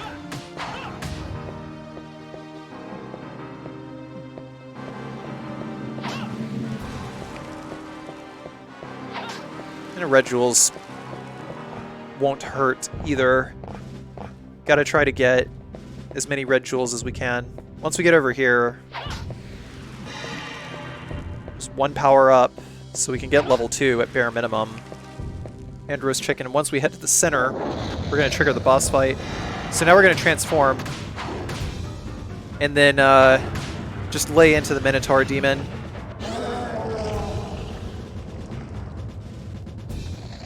And roast beef. I'm sorry, I'll leave. I'll leave.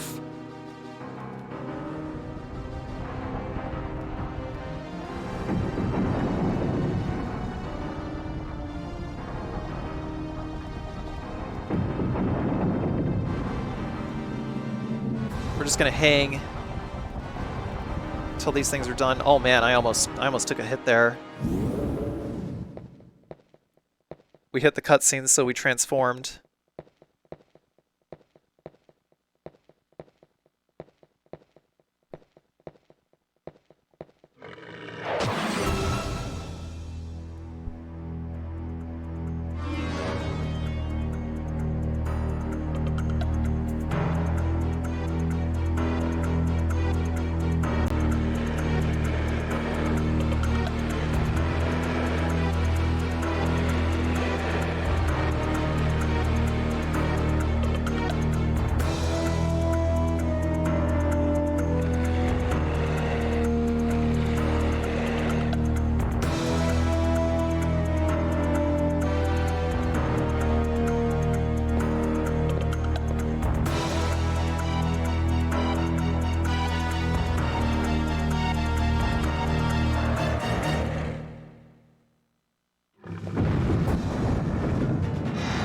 So we're going to transform again, and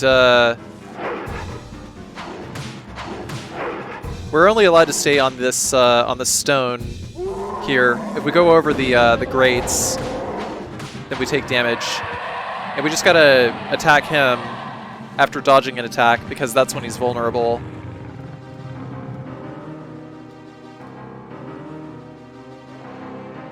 The whole fight is just whiff punish him.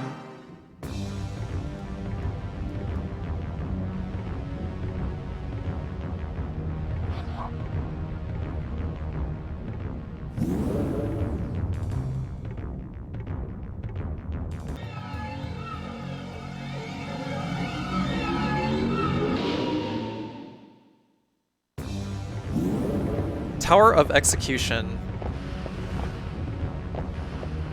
It's really a pretty apt name because this tower is just all of executing jumps.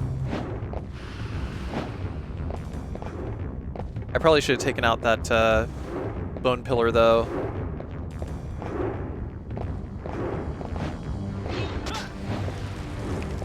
I don't know, I wasn't too terribly concerned with this area.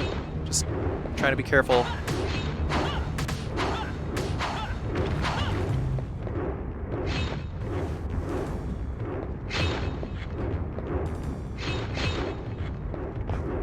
Gotta be careful with those twin axes there.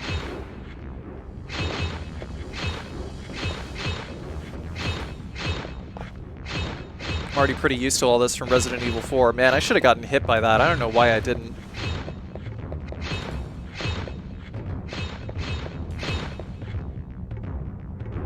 I could play a whole game like that. Gonna cut to the left.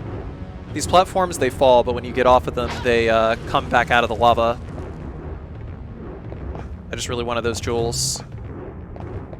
They do take a while, so it's just there to like pressure the player into making a split-second decision. So I move left, climb up here. We are done with this whole room. Fuck this noise.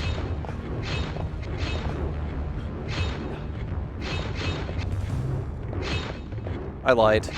Just stay to the right. Take out the bone skeleton.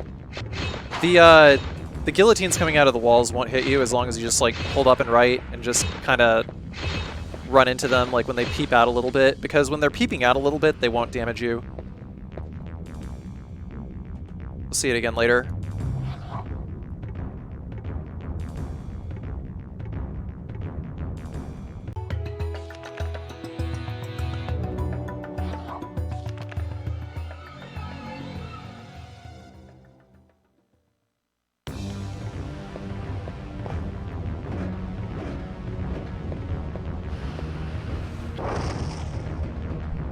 So now we got a new obstacle to deal with, and that's just fire coming through these grates.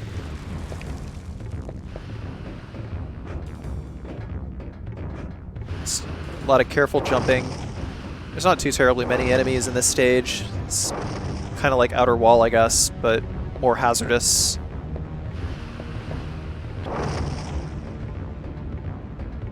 Never was a fan of lava levels.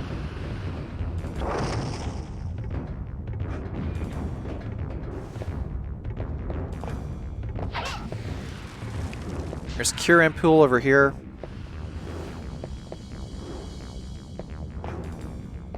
And Holy Water over here.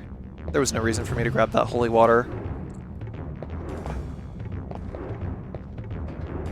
If anything, I just wound up handicapping myself.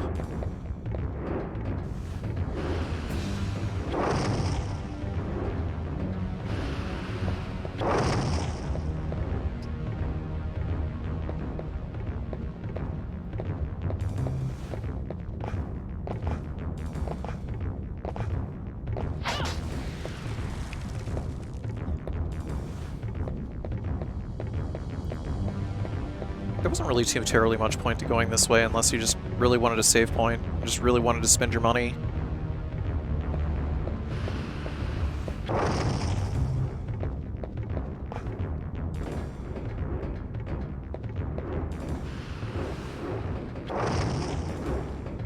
This guy's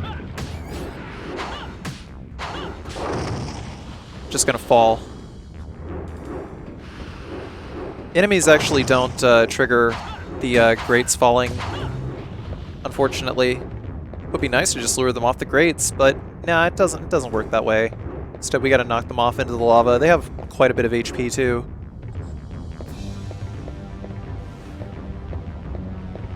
And then there's going to be another invisible gold knight. As long as we stay far away, we can just keep hitting it. Eventually it'll die.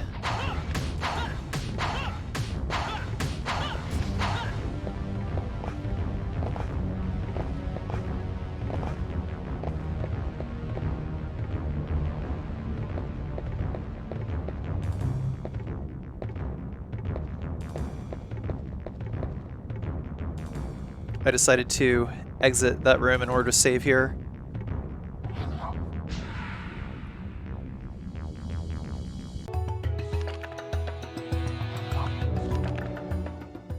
Yeah, so at this point you can no doubt see that I go quite heavy on the segmentation throughout like the second half of the game.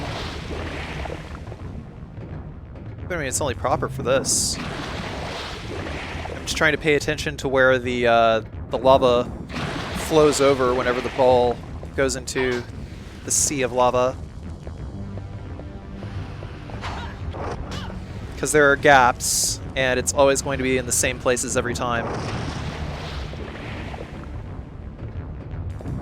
Yeah, they're just cooking meatballs, and it's not actually lava, it's tomato sauce. You don't want to get scalded by the tomato sauce now.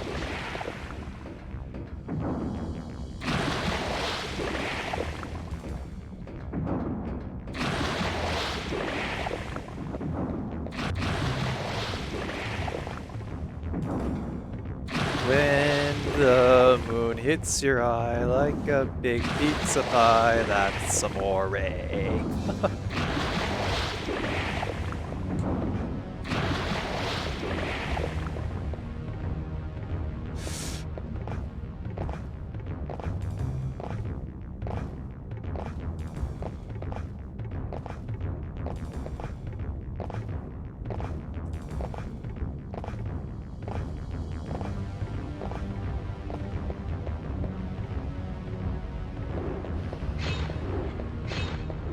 This is pretty much the last section.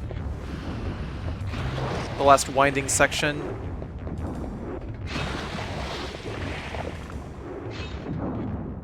Actually, this is like the last room in the stage. I am going to make one more save though, although it ultimately wound up being pretty unnecessary. So once again, we gotta hug the wall to the right because they won't hit you. As long as you stay to the right and you aren't in front of the blade whenever it like actually forces its way out. Basically just staying to the right will just like stop you.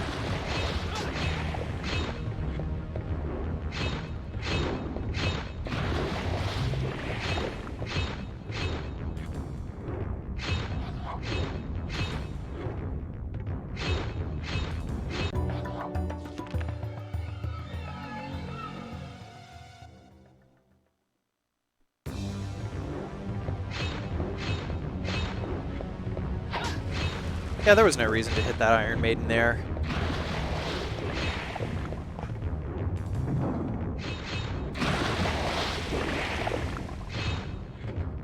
Man, this is making me really hungry for meatballs, actually.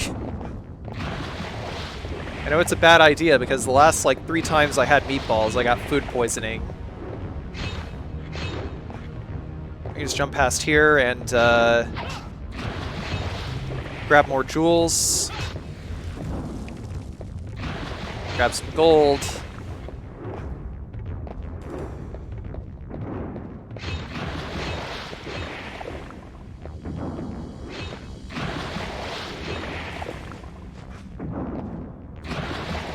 There's no axe here, just cross. I thought there was a cross. So we gotta take it nice and easy. Don't worry too much. Once the flame pillar is done, we can just move.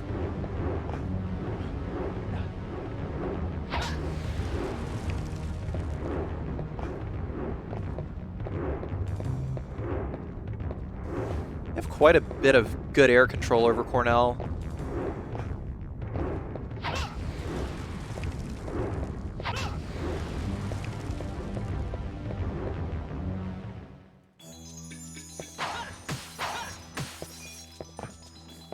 So the start of Tower of Sorcery is not that bad. They give you a little bit of play, so that you learn how slippery this place is. But if you do like a neutral jump, then you can keep from slip sliding around. It only gets slippery when you're like moving around on the ground.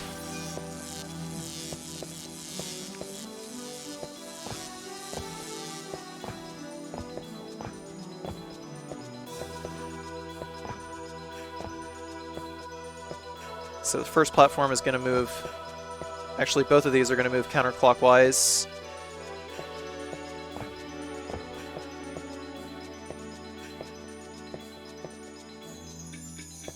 I don't know, I thought the stage was pretty fun. I like the music, at least.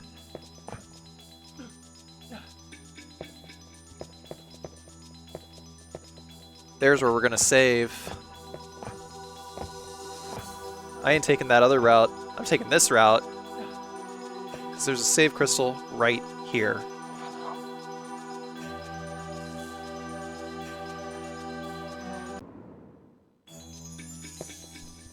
Game over? What game over? I didn't see anything.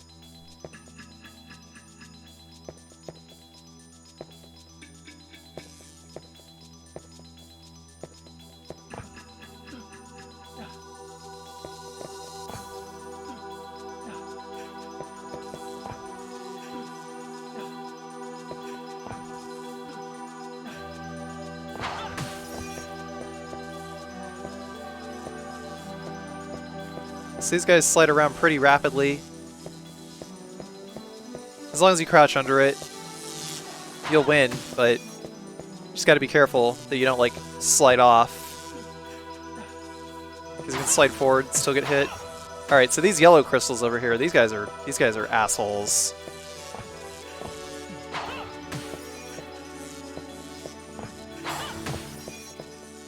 There's an axe in this center one over here, so you just gotta be careful here. And just, like, jump whenever they're about to fire. So that way the bullets just pass right under us. And I wish I could destroy these other crystals here. Gotta wait a second for these platforms to disappear. Or so past Carcy would think. Oh, yep, there it goes. It's disappearing.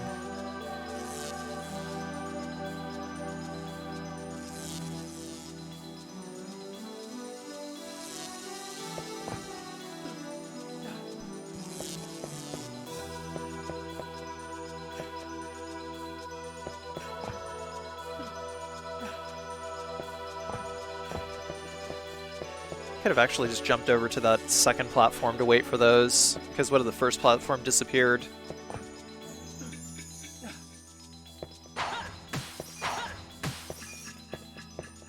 No weapon power-ups here, so just grabbing the red jewels and gonna save here again.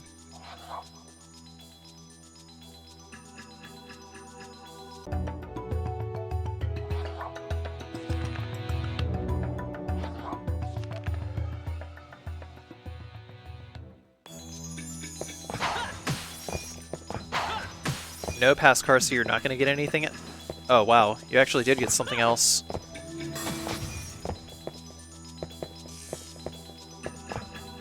We're going to use the axe that we kept earlier in order to destroy these.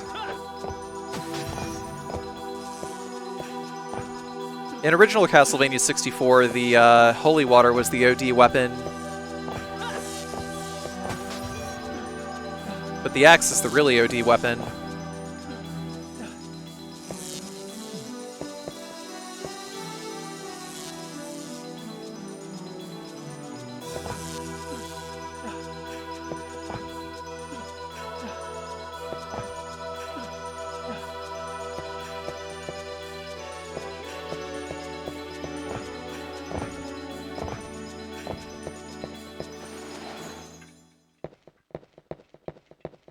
So in the Room of Clocks, we're not going to destroy any of the candles, we're just going to go directly to saving because there's power-ups in there, and I don't want to get them yet. Because our power-ups will just roll back.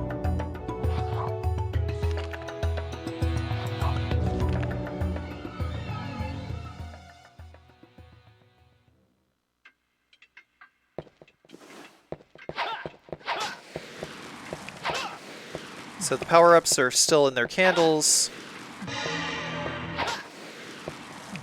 Meaning we can grab them, and we actually have something that we can use for the boss fight.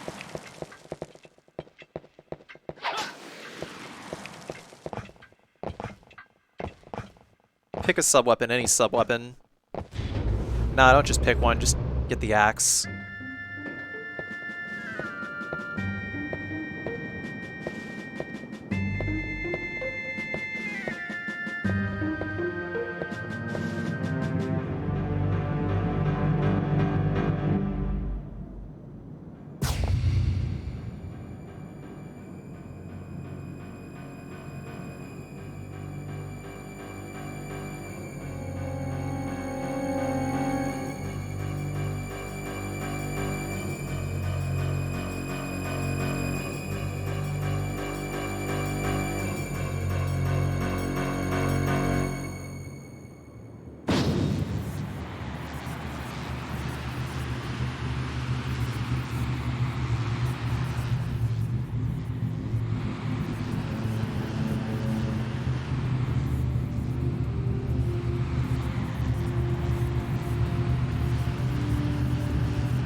So for the Chimera, it only really takes damage in the middle of an attack. But we're trying to keep going to the right so that we can attack it whenever it uses its poison gas attack, which, you know, whenever we're to the side of the boss, the poison gas won't actually hit us.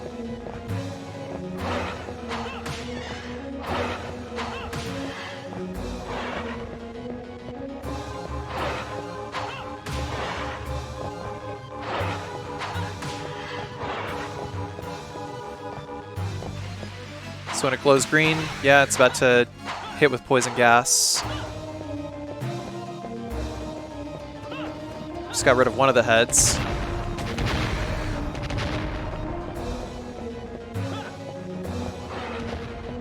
Boss thinks it's Vic Viper trying to hit us with a ripple attack.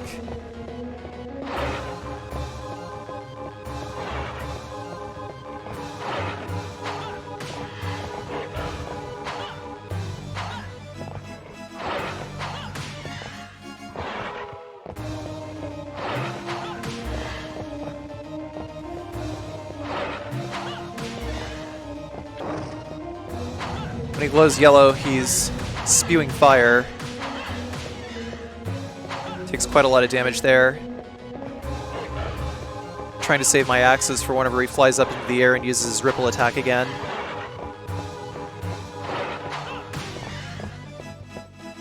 Get away from the physical attack.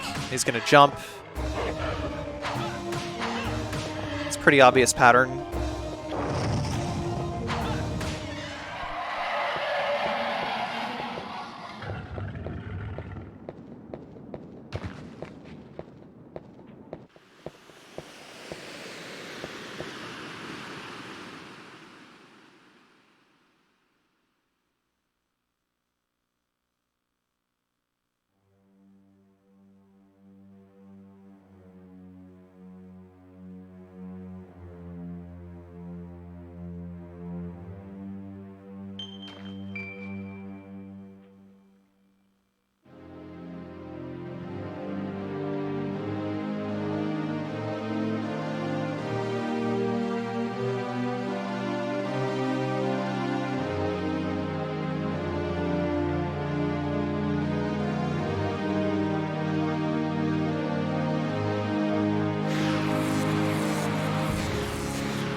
Man, just a second ago, you were ready to rip his guts out.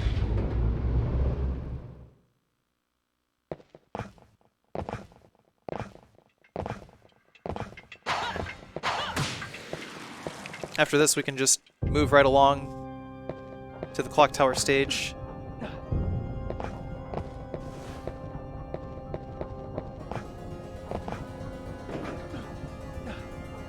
The second to last stage.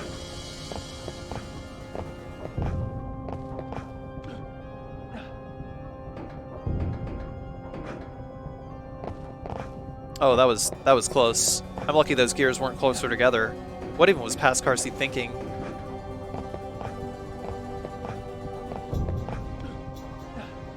He's trying to do some kind of swag jump that doesn't exist.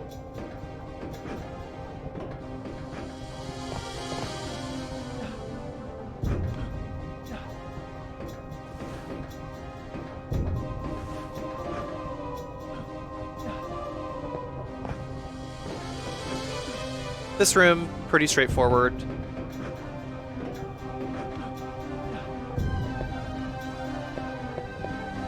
No junctions that need to be made, but we do have to go across this thing while it's like turning to the right.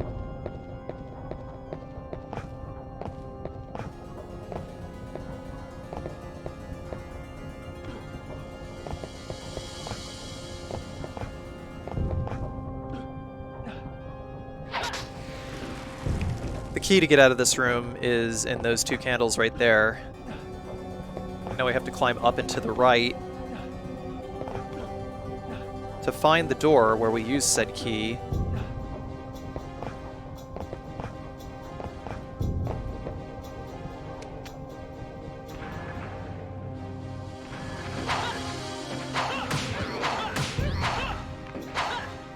Probably would have been better to use the axe, I'm not sure.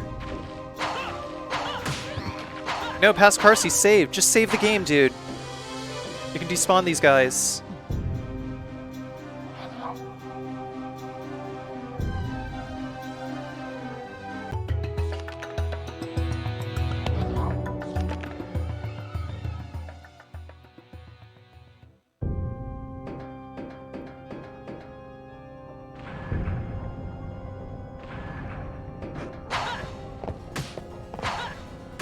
This room is pretty easy. There's really nothing to describe. Just destroy candles, get key, and leave. Found it kind of pointless that there was a key in here to begin with. I mean, the key's just right there, and you can just jump right over to it. Just avoid these bone pillars.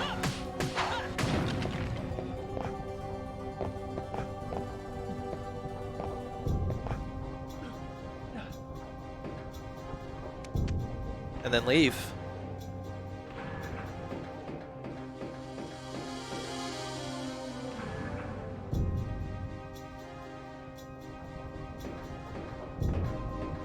We gotta start this area here by going all the way down. Way down the bottom. We'll jump up here.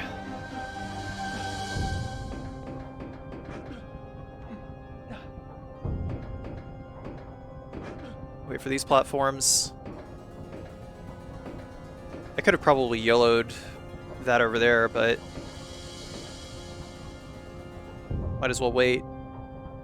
I think it was maybe right about here that I discovered that free camera existed in Castlevania 64. Or in Legacy of Darkness, rather, I should say.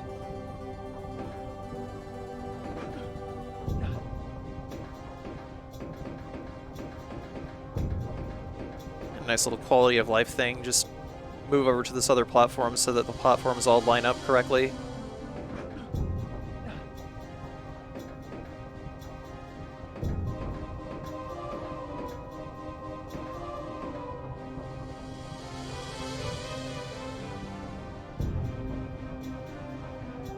Man. These things sure do take forever, though.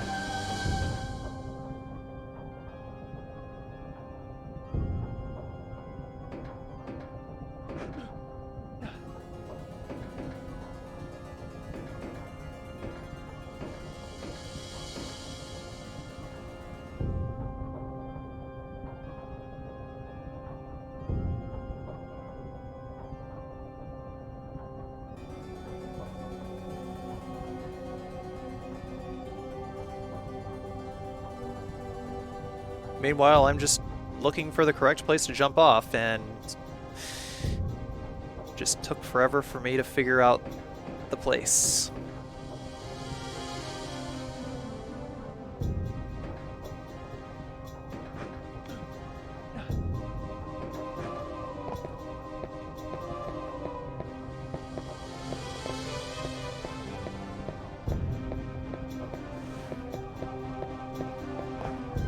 We gotta jump directly to the right here. That'll give us Clock Tower 3, Clock Tower Key C. Then we can drop right back down.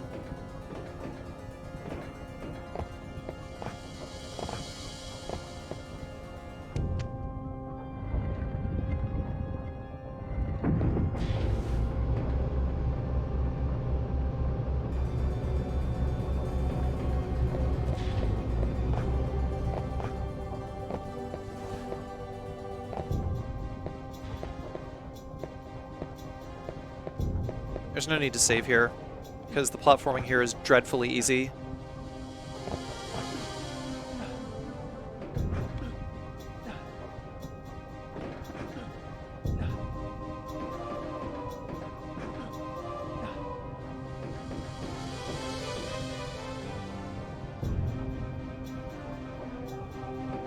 As long as we go slow and wait it out, the platforming here isn't terrible.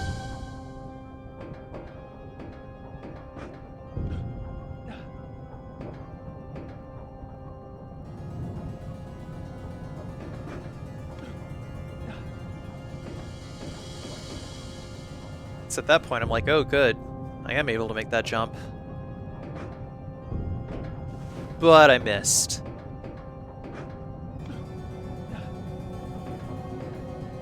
You can just run right around and then jump again.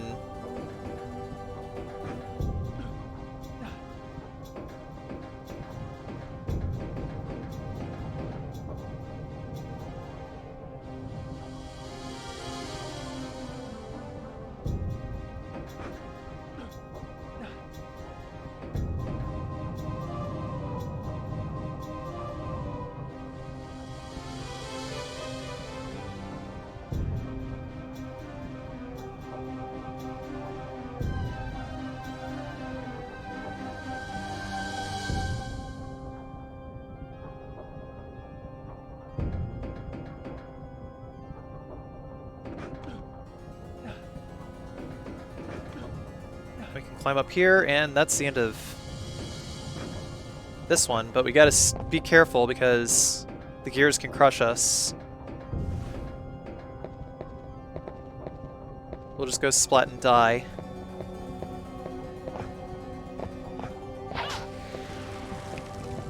There's clock tower key D.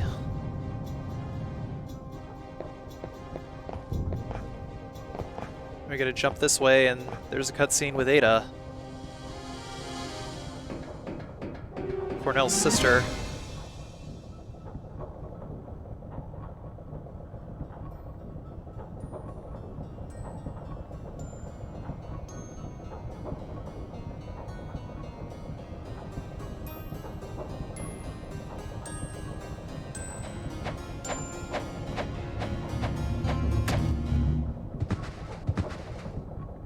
Rolled a little too hard there, buddy.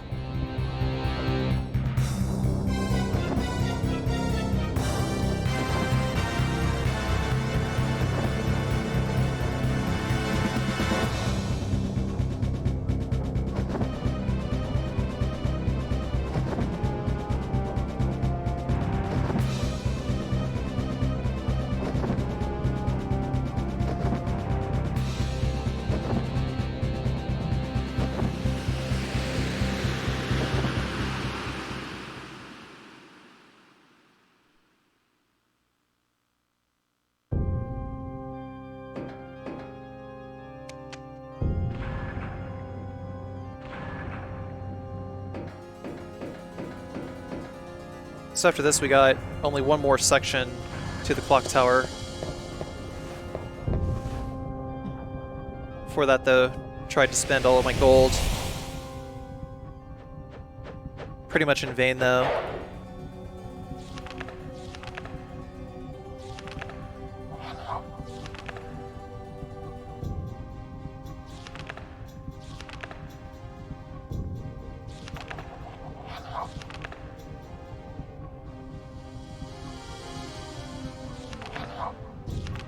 Can't really buy a whole lot with less than 2,000 gold.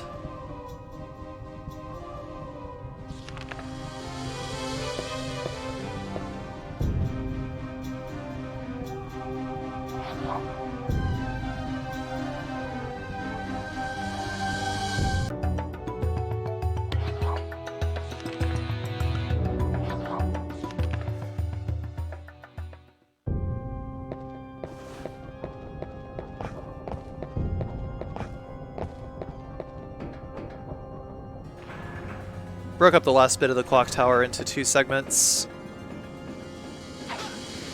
We'll open this candle over here to get the clock tower key E, because the game wants to demonstrate to us that there is something significant about the hands on that clock.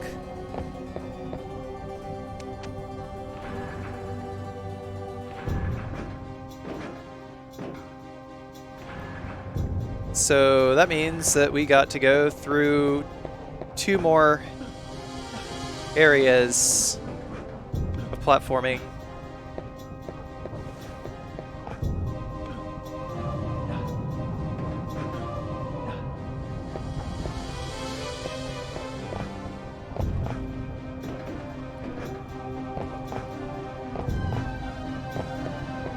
we gotta head to the right here first.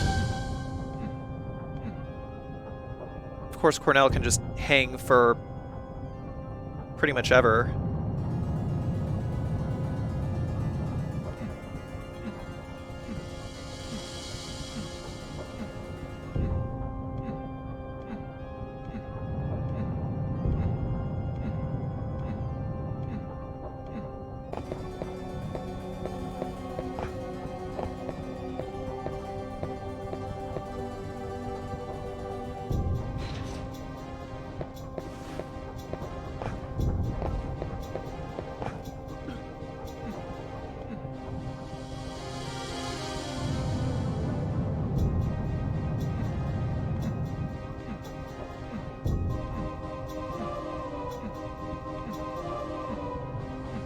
After the flames are done,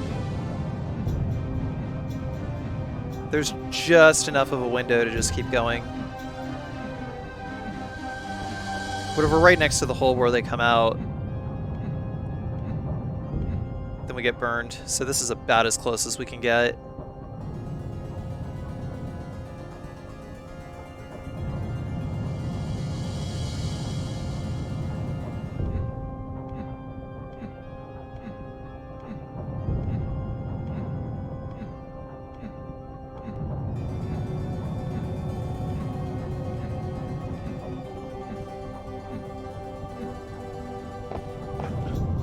So there was just enough time for me to make that one too, because the timing would have been exactly the same.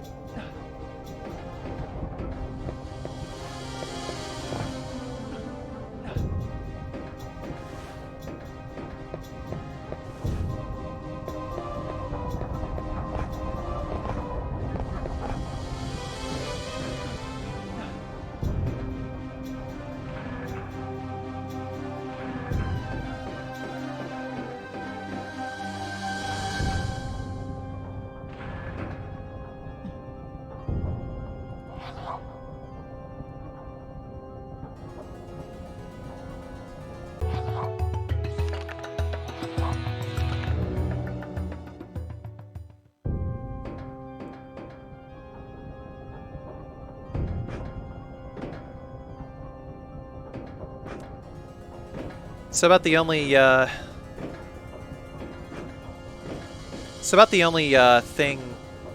to really like make these jumps is to wait for the platform to be coming towards you when you're making the jump. You can just jump over there. We don't have to move all the way around. I'm just using C up to angle us. So that we're right in the center. And then we can switch over to battle view so the camera doesn't move. And thus we're able to just get right on the center. It's really, really tough to line it up though. Gotta switch it back to action view so that we can continue to be able to move the camera around. Battle view, actually. Action view would just like orient the camera behind Cornell as he's moving forward.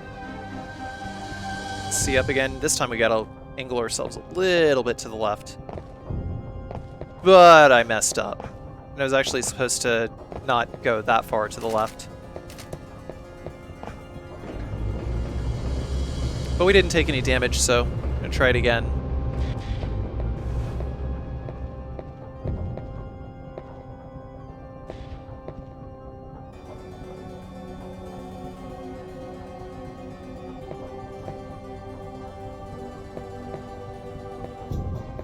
Yeah, good to go. Just go do it, Carcy. There you go.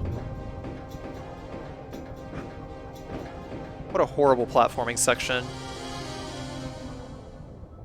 I think that's like the only platforming section in the game that I would say is like legit bad.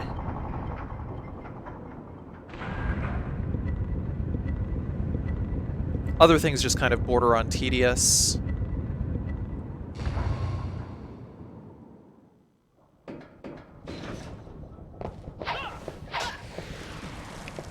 Slash up that candle. Now we can make our way to the final boss.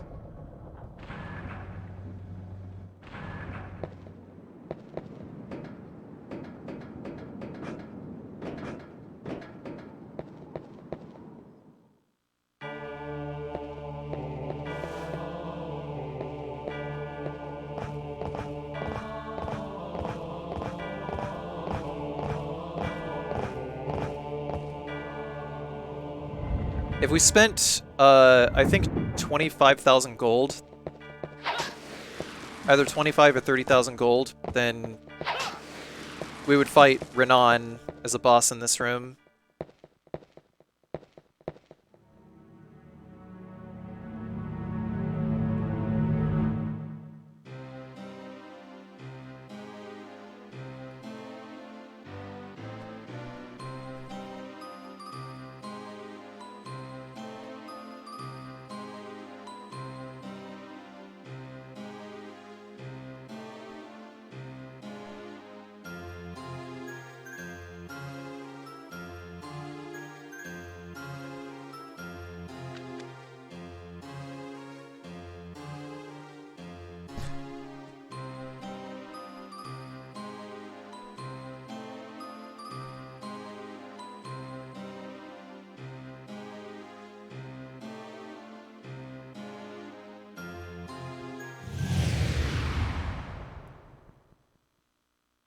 $30,000 gold, actually, I was just corrected.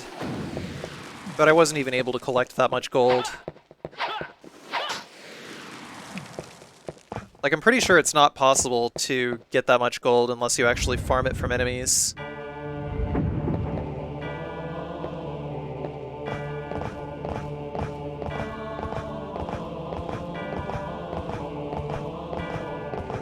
So we can just open this door, and the final save point... No, it's not going to be in here. I don't even know what this room is even for anyway. There's just another tower. I'm just looking for the save point, man. But it's in the next room.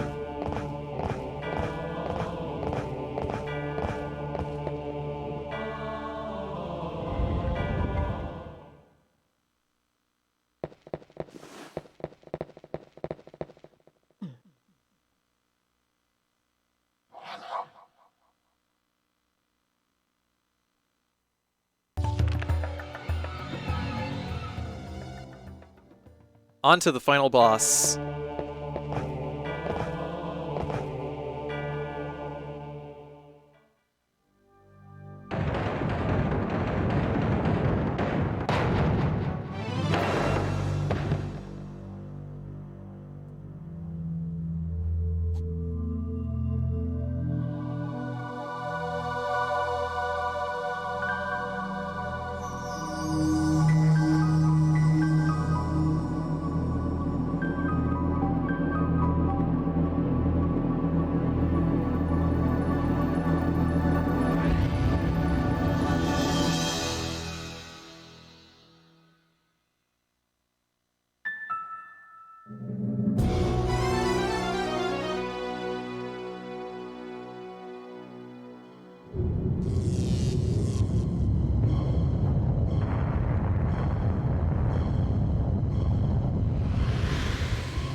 Rob Zombie is Count Dracula.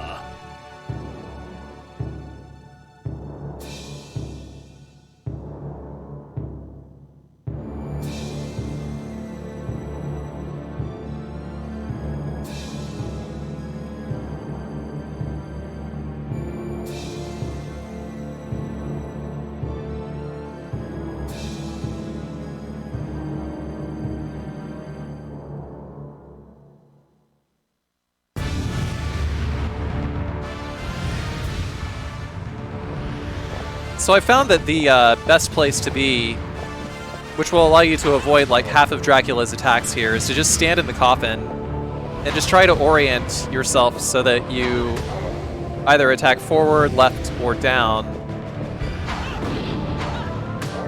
Being up here will allow you to avoid the shockwaves, and as long as you attack quickly enough, you can also avoid his lightning attack, which will just meme all over you.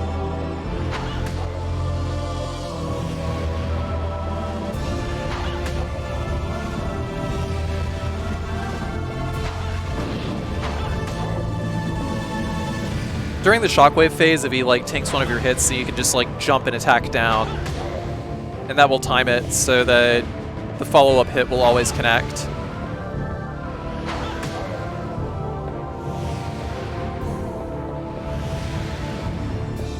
trying not to use any sub-weapon energy here because we need werewolf form for the true final boss.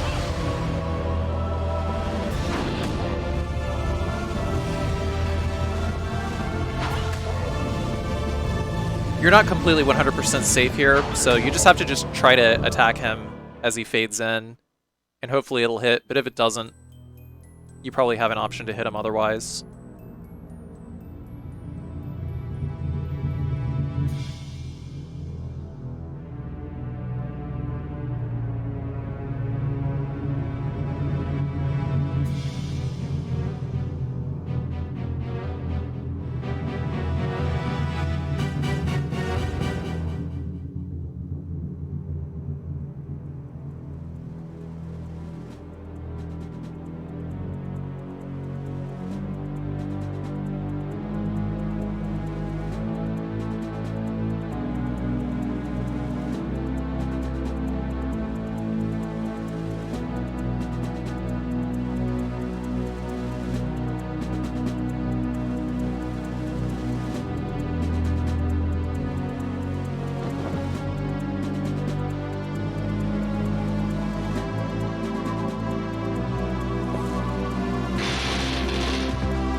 So true last boss Dracula.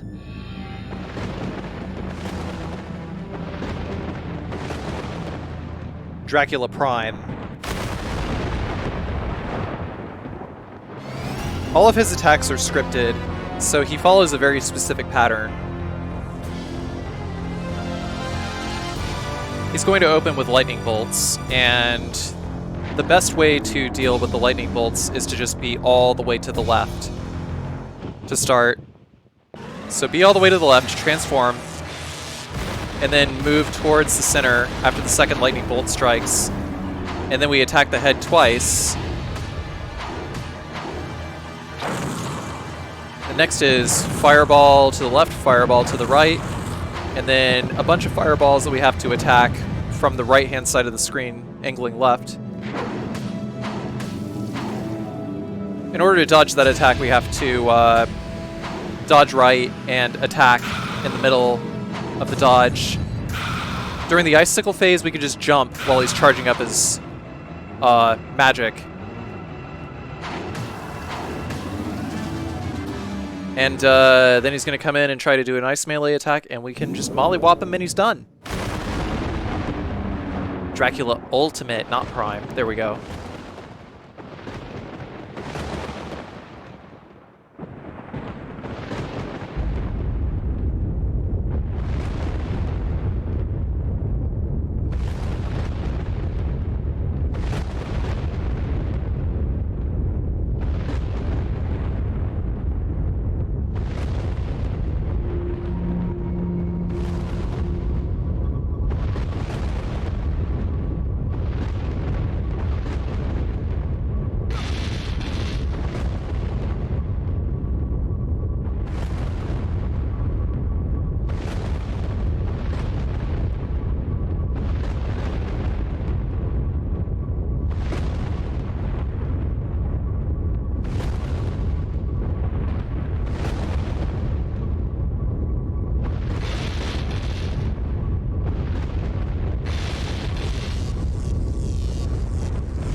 So clearing the game allows you to play as Henry the next round, and I think clearing Henry will allow you to play as Reinhardt and Carrie throughout the same levels.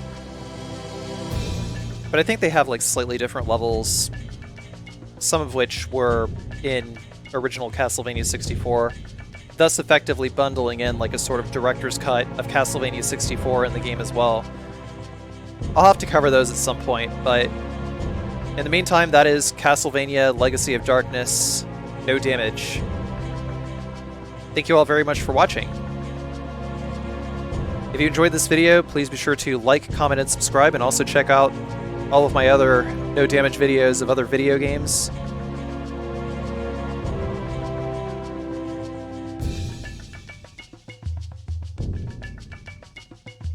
Recorded all the gameplay and commentary on my Twitch channel at twitch.tv/Carcinogensda, so if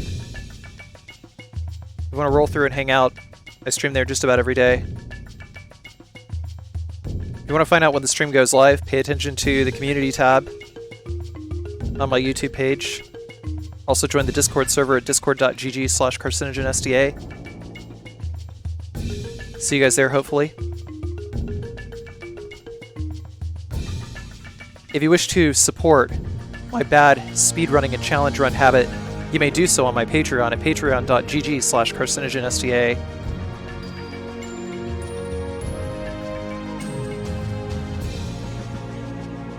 I try to give my patrons early access to my videos where I can, provided I have like a backlog of stuff, because I don't like to release everything all at once.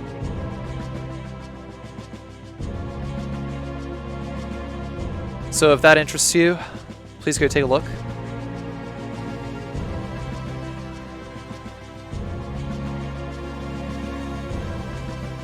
The next game I upload is for sure going to be Metal Gear Solid 2. I completed a no damage run of that on normal with saves and with the lethal route.